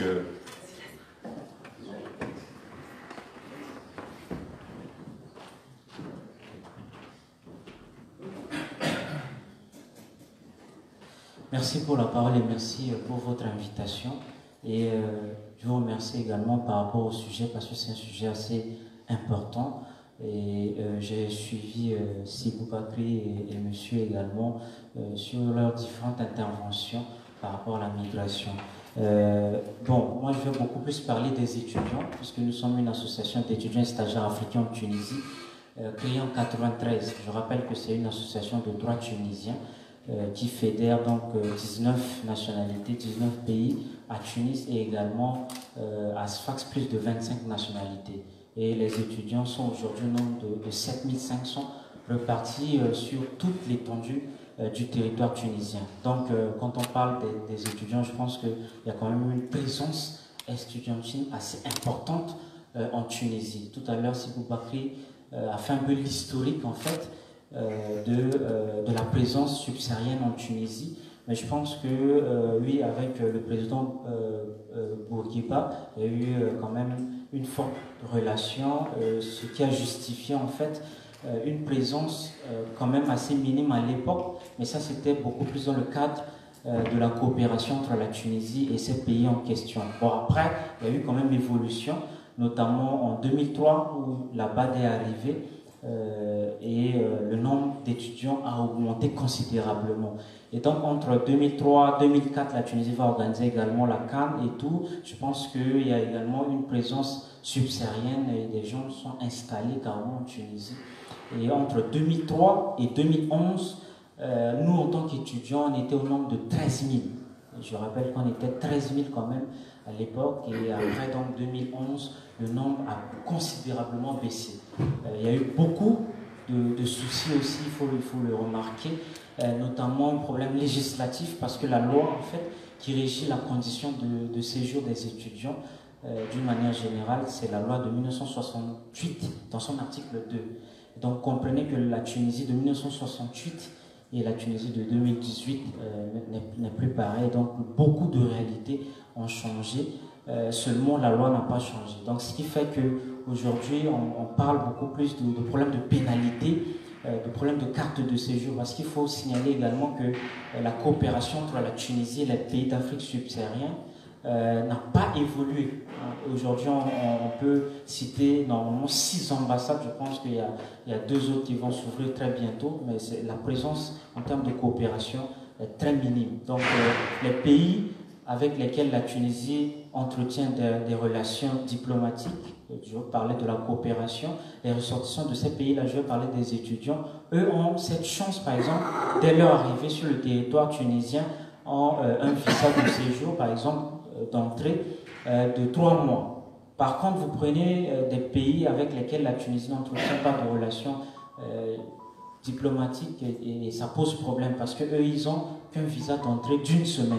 Donc en 7 jours, c'est impossible de trouver d'abord une maison parce que vous savez, dans les documents que la police demande pour l'obtention du titre de séjour, il y a le contrat de location, il y a les justificatifs en fait de survie et tant d'autres papiers, notamment l'attestation d'inscription, de présence et de paiement. Il faut dire qu'ici, l'attestation de présence ne peut être délivrée à l'intéressé qu'après avoir passé 1 mois sur le territoire tunisien. Or, vous prenez quelqu'un qui vient par exemple du Tchad ou de la République centrafricaine, qui a un visa de 7 jours, et qui doit donc, même s'il fait des miracles, il va avoir tous les papiers, mais il doit attendre quand même 1 mois pour avoir l'attestation de présence afin de déposer son dossier pour avoir le titre de séjour. Donc, indépendamment de sa volonté, lui va accuser une pénalité de 3 semaines. Alors, il faut savoir que les pénalités par semaine, c'est 20 dinars, le mois, c'est 80 et l'année, c'est 960. Donc, c'est quand même énorme pour ces étudiants-là. Ce qui fait que on tombe dans ce cercle vicieux et on va parler des pénalités, les gens seront même bloqués sur le territoire et tout.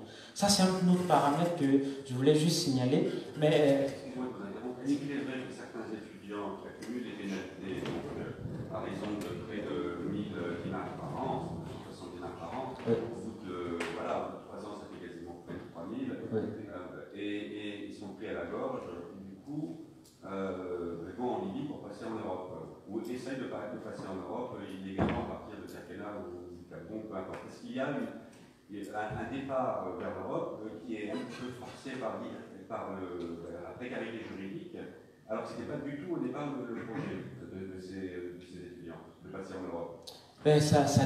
Ça dépend. C'est vrai aussi que quand la loi elle est trop rigide, qu'est-ce que les gens font? Ils contournent. Et je pense que c'est la même chose qui se passe en Europe. Pourquoi aujourd'hui il y a cette motivation, par exemple, de prendre la mer? Il faut savoir que pour l'Europe, c'est le visa. Parce que quand les gens ont leurs documents en bonne et due forme, et qu'on leur refuse le visa, qu'est-ce qu'ils font? Ils tentent 2, 3 fois, 4 fois, ils vont essayer de contourner. C'est pareil aussi pour la Tunisie. Ça veut dire quoi? Étant donné que les gens accumulent des pénalités, on va voir que le plafond arrive à un certain montant. Qu'est-ce que la personne va se dire? Au lieu de payer 3 000, 4 000, 5 000 dinars, c'est impossible, mais je vais payer peut-être 2 000 pour passer de l'autre côté. Et ça explique. C'est vrai que ce n'est pas vraiment une raison fondamentale, mais je veux dire que c'est quelque chose qui pousse les gens dans l'illégalité, à utiliser vraiment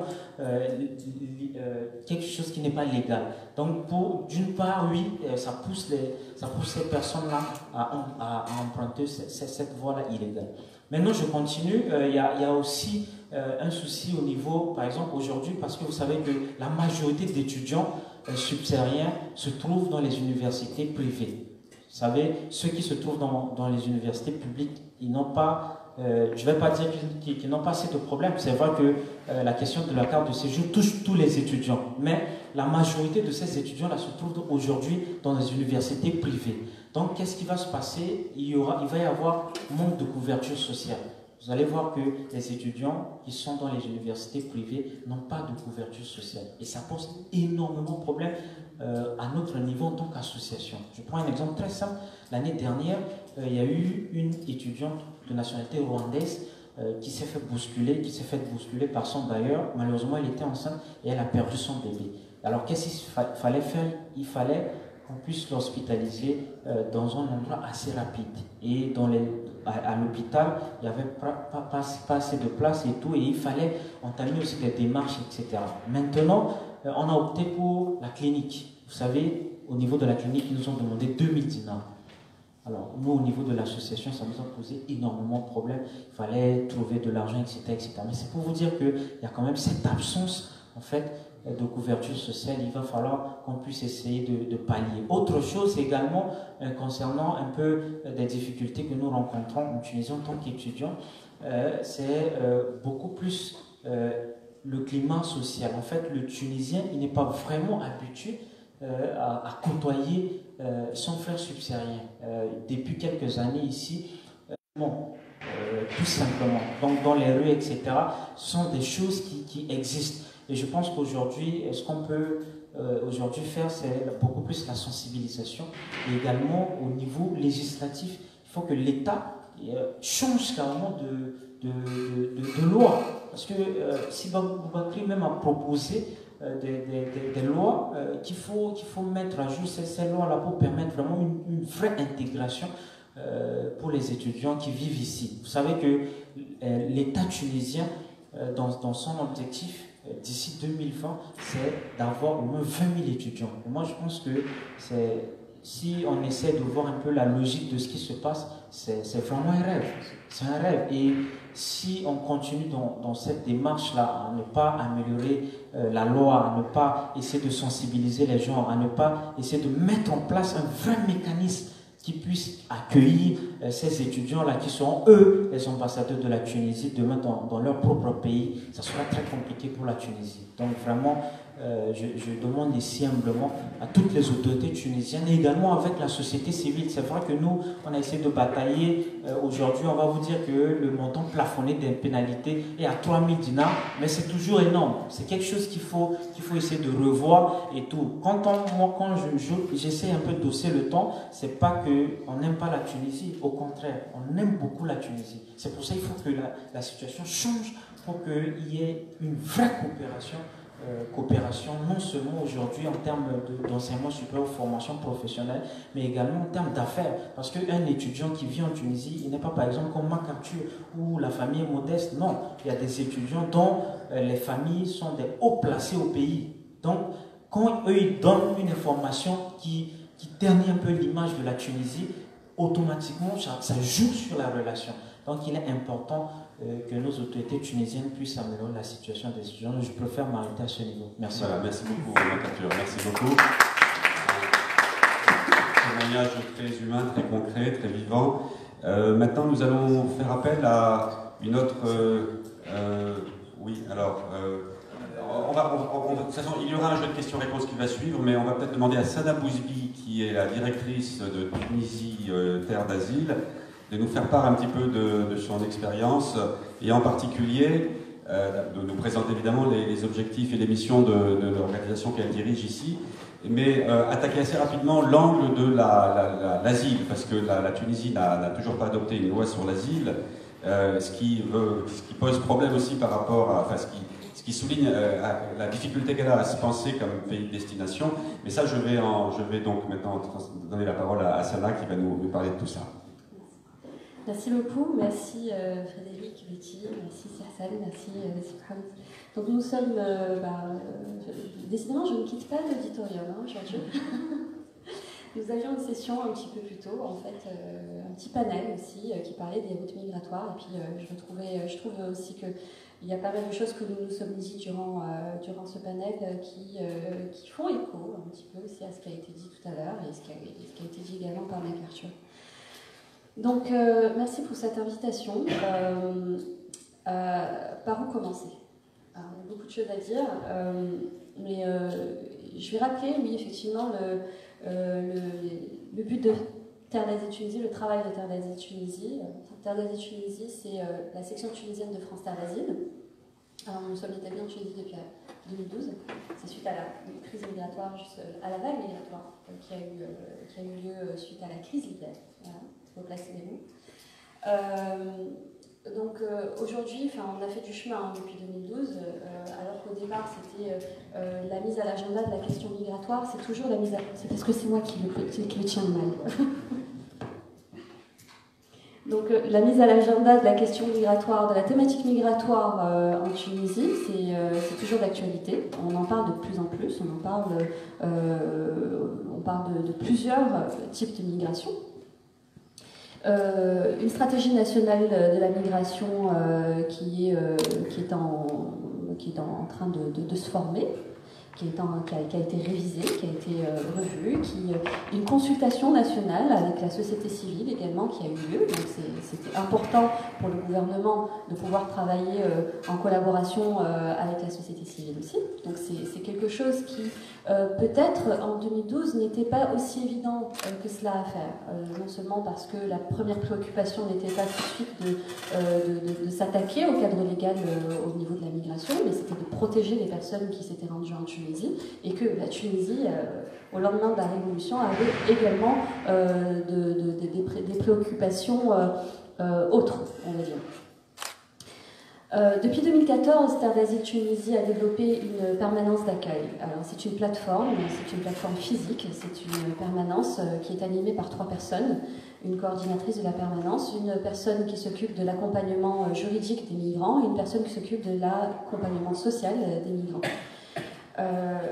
Alors, 3 personnes, c'est pas beaucoup, mais pourtant, depuis 2014 et à ce jour, nous comptons plus de 1000 personnes qui ont été accueillies et qui ont été orientées, informées, prises en charge,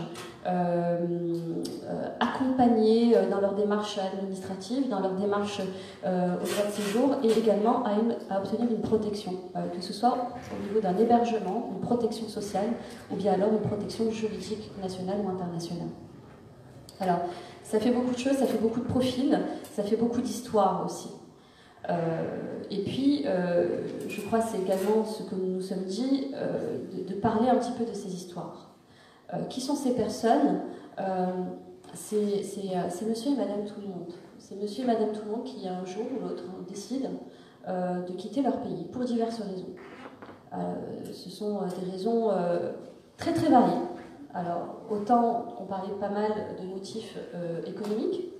Alors, motif économique, c'est un terme qu'il faut peut-être expliquer, parce qu'il y a plusieurs motifs économiques. Alors, est-ce qu'on a déjà un emploi et qu'on souhaite en fait en obtenir un autre dans le pays d'accueil? Est-ce que nous avons une condition matérielle très difficile dans le pays d'origine, et puis on cherche un petit peu une amélioration de cette condition matérielle? Est-ce qu'on part avec un emploi et on se retrouve ensuite un petit peu pris par l'envie de rester un peu plus, et du coup on est un petit peu entre le marteau et l'enclume, on perd son emploi dans le pays d'origine en pensant trouver meilleur en Tunisie, et finalement c'est pas forcément le cas. Est-ce qu'on est étudiant? On a vu le cas des étudiants avec MacArthur. Est-ce qu'on est étudiant, on a envie d'étudier ou d'obtenir une formation ou un stage, une formation professionnelle, ou est-ce qu'on est une personne qui sommes attachés à des recherches et souhaitons faire des recherches, et on se retrouve coincé dans le labyrinthe administratif tunisien? Est-ce qu'on choisit de rester finalement, malgré tout, sans statut également? C'est également une possibilité. Ou est-ce que nous sommes en quête d'une protection internationale, quelle qu'elle soit, quitte à atterrir en Tunisie, même si la signature de la Convention de Genève a eu lieu, mais qu'il n'y a pas de loi, ben c'est pas grave, au moins je suis mieux en Tunisie que dans mon pays.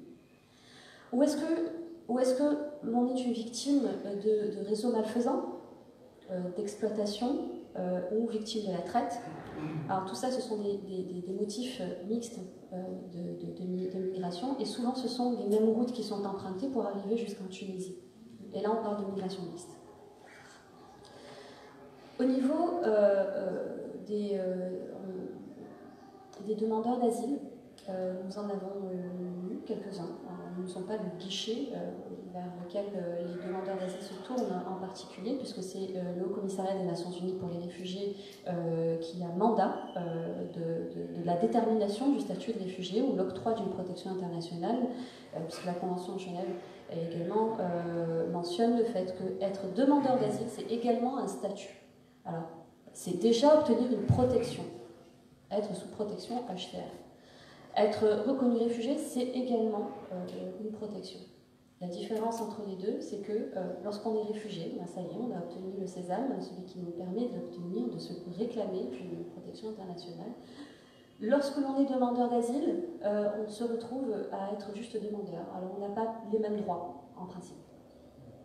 Aujourd'hui, c'est vrai qu'en Tunisie, nous n'avons pas de loi sur la détermination du statut de réfugié, nous n'avons pas de loi ou d'institution qui s'occupe de cela. Mais finalement, selon les derniers chiffres du HCR, cela concerne environ 791 personnes. Je crois que ce sont des chiffres qui ont été arrêtés assez récemment. Donc, un petit peu moins de 800 personnes pour l'instant qui sont sous la protection internationale. De mémoire, la majorité des personnes proviennent de Syrie, celles qui sont reconnues réfugiées ou celles qui bénéficient d'une protection internationale. Après, je crois que j'ai dû le chiffre avec moi aussi. Les derniers chiffres, c'est plutôt devenu les subsahariens qui sont devenus majoritaires. À un certain moment, c'était les Syriens, et maintenant, c'est les subsahariens. Oui. Alors, attendez, je vais vous dire ça. C'est des chiffres plus récents. Oui, donc moi, j'ai toujours juste les là. C'est plus récent.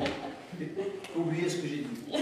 Non, mais ce qui est intéressant de voir effectivement, c'est qu'il y a une hausse au niveau des pays d'Afrique en général. Il y a des Somaliens, il y a des Érythréens, il y a également des Ivoiriens qui sont reconnus réfugiés. Et puis des Éthiopiens et des personnes qui proviennent également de pays arabes. Donc, par exemple, des personnes qui proviennent d'Algérie aussi qui ont été reconnues. Alors, que dit la Convention de Genève pour le statut de pour la reconnaissance du statut de réfugié? Qu'est-ce que c'est qu'un réfugié finalement?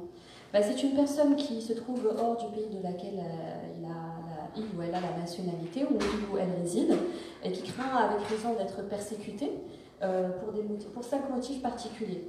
Donc les 4 premiers motifs sont la religion, la nationalité, l'appartenance communautaire, l'appartenance à un certain groupe social, et puis en tout dernier, nous avons l'appartenance pour ses opinions politiques. Et c'est sur ce point-là que je vais faire une petite pause. La Constitution tunisienne garantit en principe le droit d'asile pour les personnes qui se réclament du droit d'asile pour des motifs d'ordre politique. Après, il faut le prouver. Voilà. Donc les quatre autres motifs ne sont pas retenus. Je pense que c'est tout. Alors je me retourne vers vous, côté histoire. Je pense que c'est tout un contexte également historique qui s'y accompagne, tout comme la constitution elle-même de la Convention de Genève qui a été faite à un moment précis de l'histoire, qui est suite à la Seconde Guerre mondiale. Qu'est-ce que l'on fait, nous, pour les réfugiés ou pour les demandeurs d'asile? On les oriente, on les informe, on les dirige vers le Croissant Rouge tunisien, on les dirige également vers le Commissariat des Nations Unies pour les réfugiés. Et là, les démarches sont poursuivies. Pour ce qui est des besoins finalement sociaux dans ce statut d'attente de statut, là encore c'est assez compliqué. Les personnes souvent ont besoin d'être hébergées. Concrètement, elles ont besoin d'un hébergement. Alors, là où il y a plusieurs lieux dédiés à l'hébergement pour les personnes vulnérables en Tunisie, il y a des spécificités aussi sur lesquelles il faut un petit peu s'attarder. Celles des personnes qui sont psychologiquement fragilisées à cause de leur parcours, à cause des raisons de leur départ, mais également à cause de leur parcours. Et la condition administrative incertaine dans laquelle ils se trouvent en Tunisie aggrave cette fragilité psychologique, et il devient assez compliqué en fait de répondre à ces besoins particuliers. Donc le ministère des Affaires sociales a des logements, voilà, et qui parfois peuvent servir aussi d'hébergement pour les personnes qui sont demandeuses d'asile, des réfugiés, des migrants de manière générale. Il y a également des personnes qui potentiellement peuvent être victimes de la traite, qui sont en tout cas, ou dont les démarches sont en cours, qui peuvent être également hébergées dans ces centres. Pour autant, il y a quand même pas mal de difficultés à pouvoir héberger des migrants. Alors, ce sont des critères bien particuliers de vulnérabilité qui sont pris en compte. Et il est parfois difficile pour la personne qui n'a pas de statut de pouvoir prouver sa vulnérabilité, si elle n'est pas accompagnée par une instance nationale, une administration tunisienne ou une association de la société civile. Voilà. L'autre point qui a été mentionné tout à l'heure, c'est l'évolution finalement du cadre législatif en Tunisie.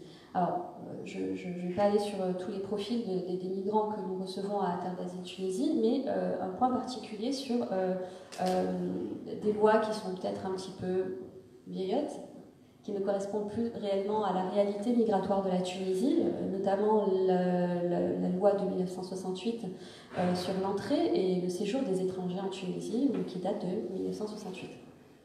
Alors cette loi également, bon, il se passe beaucoup de choses dans cette loi, c'est un cadre légal qui existe, donc, avec lequel on travaille, puisque c'est sous cette loi que les personnes sont admises sur le territoire tunisien, et d'autres lois également, et d'autres décrets qui viennent le compléter, notamment les décrets sur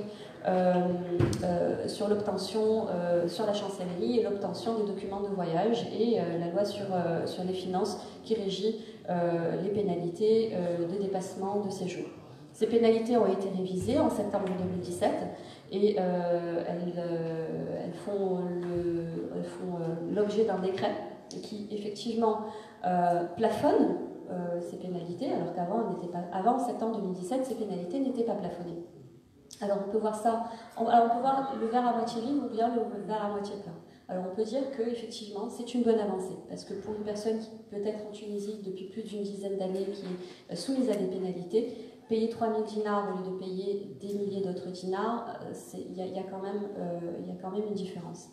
Maintenant, ce que ce décret de loi dit également, c'est que certaines catégories de personnes sont exonérées des frais de pénalité, spécifiquement lorsqu'elles sont sous la protection du HCR et qu'elles souhaitent quitter le pays, qu'elles souhaitent quitter la Tunisie, et les personnes qui sont accompagnées par l'Instance nationale de lutte contre la traite des personnes et qui sont reconnues comme étant des victimes de traite.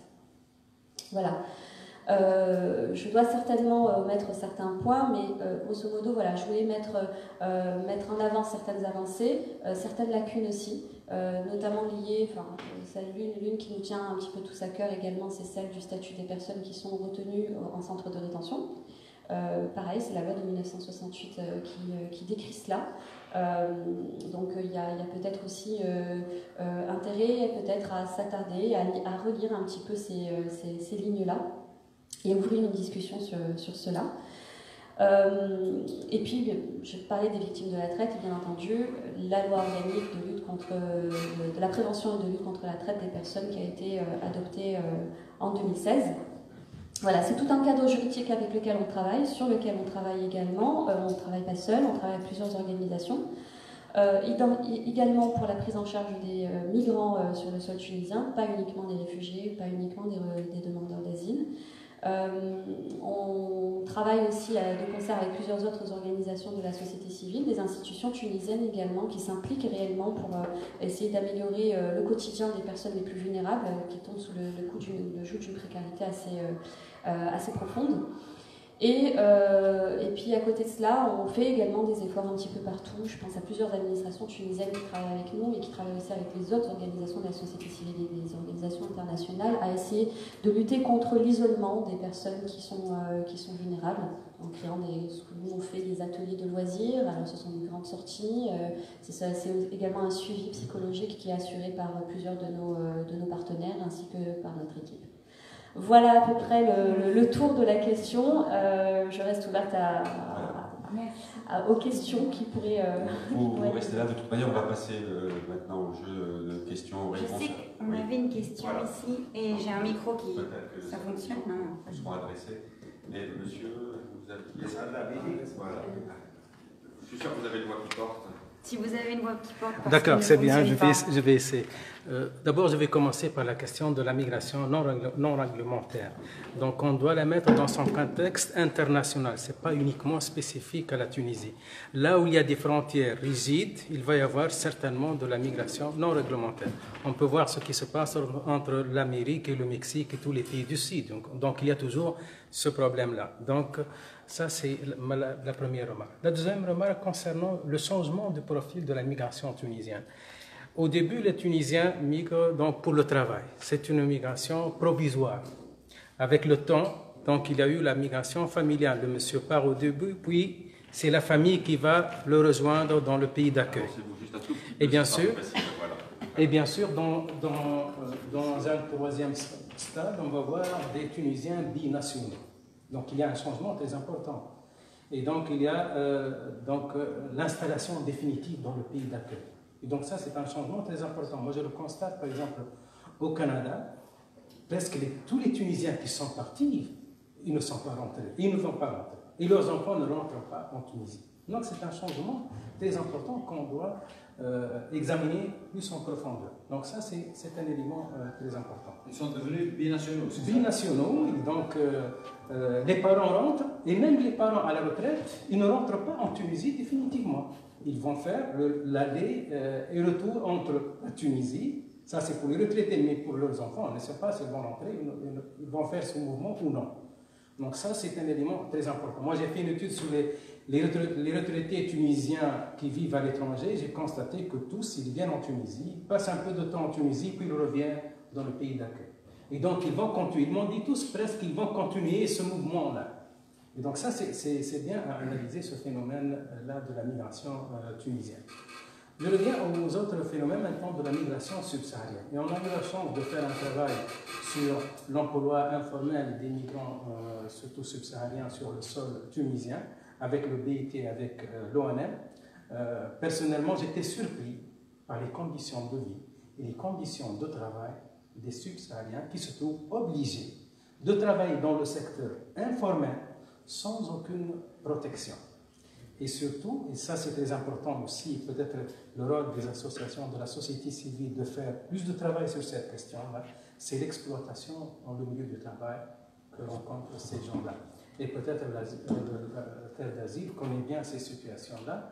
Et donc ça aussi c'est un phénomène très important. Moi, par hasard, aujourd'hui, j'avais une réunion au lac, j'ai passé le matin à prendre un café au lac. Dans le café, il y a 3 subsahariens qui travaillent le matin. Et certainement, il y a des personnes qui passent par là et qui constatent ces gens-là, mais personne ne fait quelque chose. J'étais une fois à l'Ariana, dans le marché de l'Ariana, qui vend le poisson.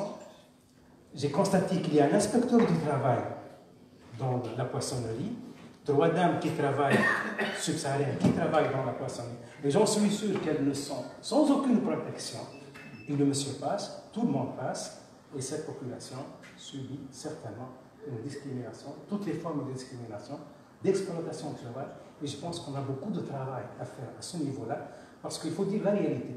Nous, les Tunisiens, on n'est pas habitués à la différence. Contrairement peut-être, même au niveau religieux. Si je vois en Égypte ou dans d'autres pays, je vais trouver le chrétien, ainsi de suite. Et en Tunisie, on est habitué à l'uniformité. Et ça complique, ça demande du travail, beaucoup de sensibilisation pour que les gens changent, soient plus ouverts pour accepter l'autre, quel qu'il soit et quel qu'il soit. Merci. Merci beaucoup. Est-ce que vous avez quelque chose à ajouter? Oui, rapidement, juste.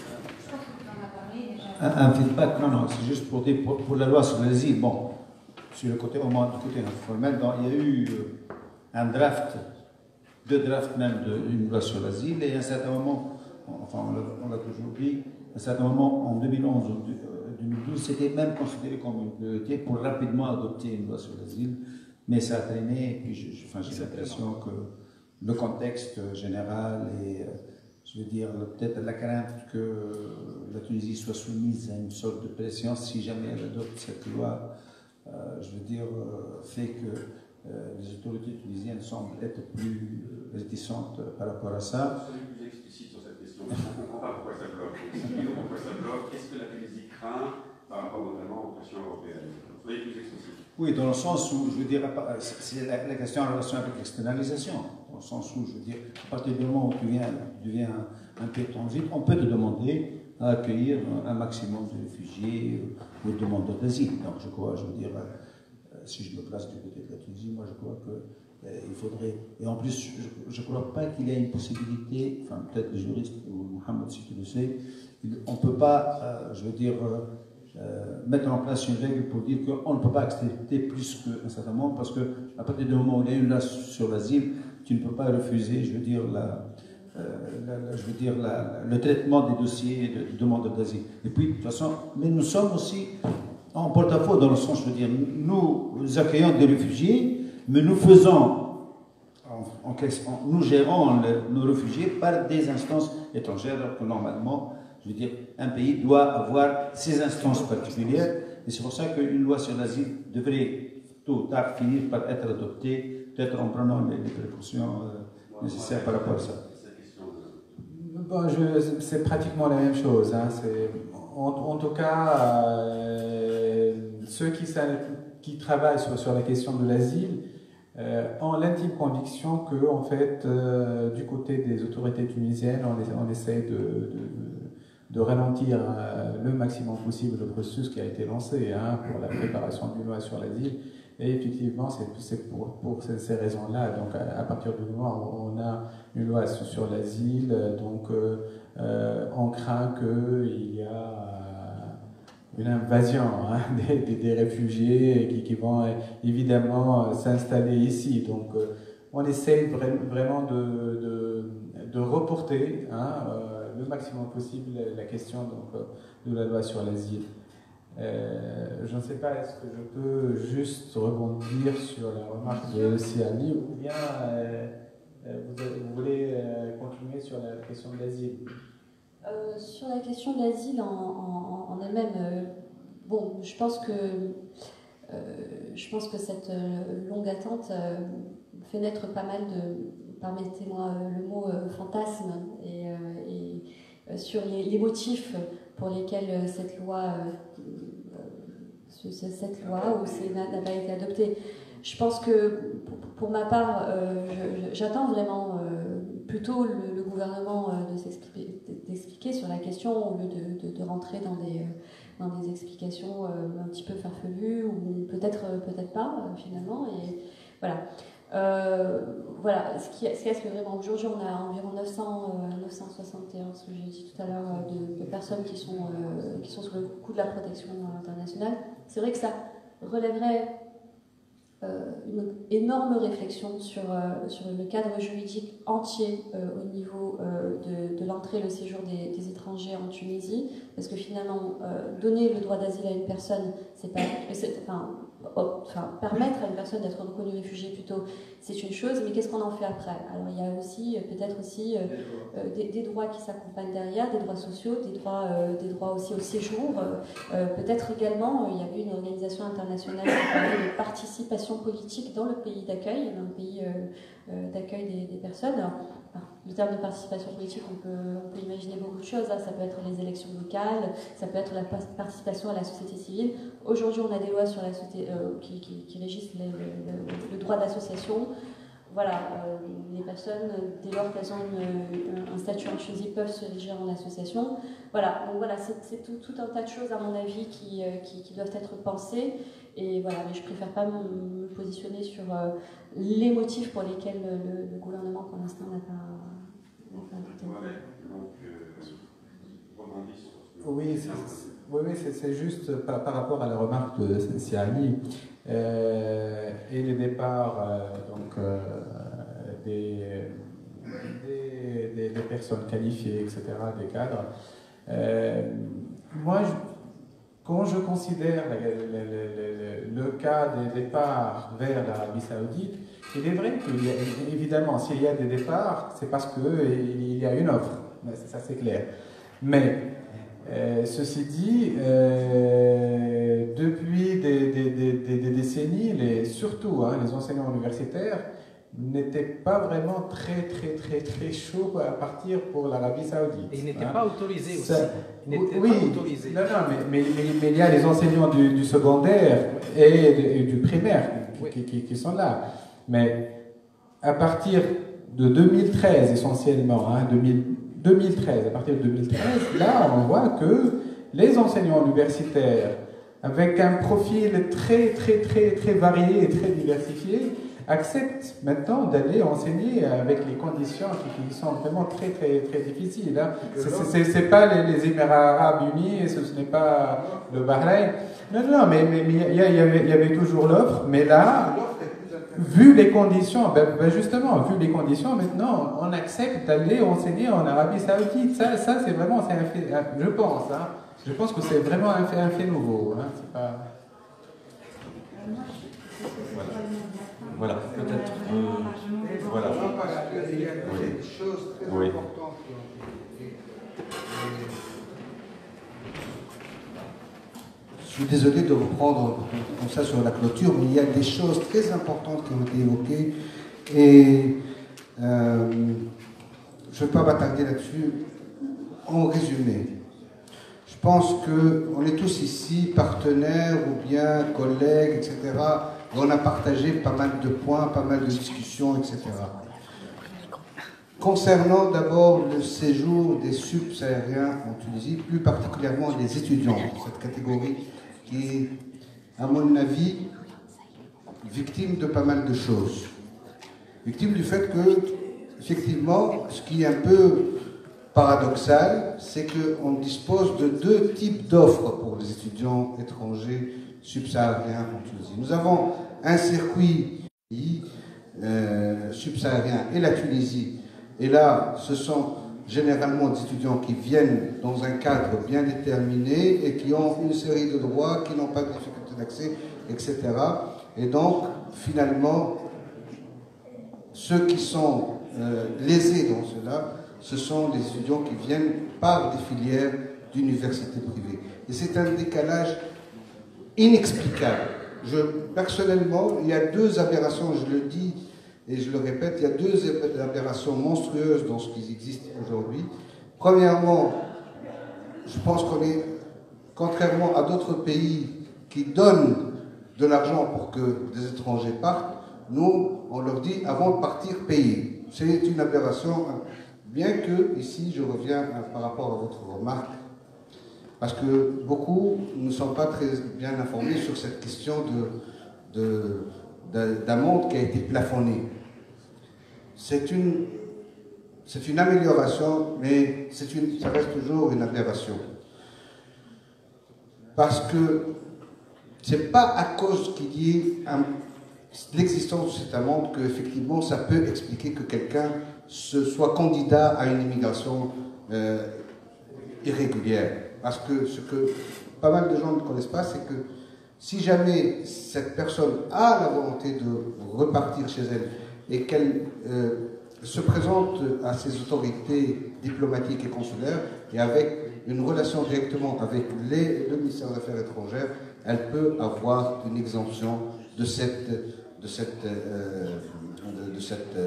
pénalité, ou bien à travers des mécanismes d'organisation internationale. En un mot, nous, Tunisiens, commençons à devenir patients par rapport à notre pays. Celui qui connaît le contexte actuel, celui qui lit le contexte actuel, qui a encore un grain d'espoir par rapport à ce pays, comprend un peu le bien fondé des orientations, mais un peu la lenteur des évolutions compte tenu de plusieurs éléments, y compris la question du droit d'asile. Je ne vais pas m'attarder beaucoup là-dessus, mais les choses ne sont pas de la grande simplicité qu'on peut la croire. Donc, à nos amis qui aiment la Tunisie, qu'ils soient patients à son égard. Merci. Voilà, ce sera le mot de la fin. 2 heures d'échange très très riches. Je remercie donc Hassan, Mohamed, Sana, MacArthur qui sont venus nous apporter à la fois leur savoir théorique, académique, mais leur témoignage également, leur expérience personnelle et humaine et associative. Merci à vous tous d'avoir participé à cet échange et puis peut-être certainement à une prochaine fois. Merci, bonne soirée. Et merci aux deux modérateurs.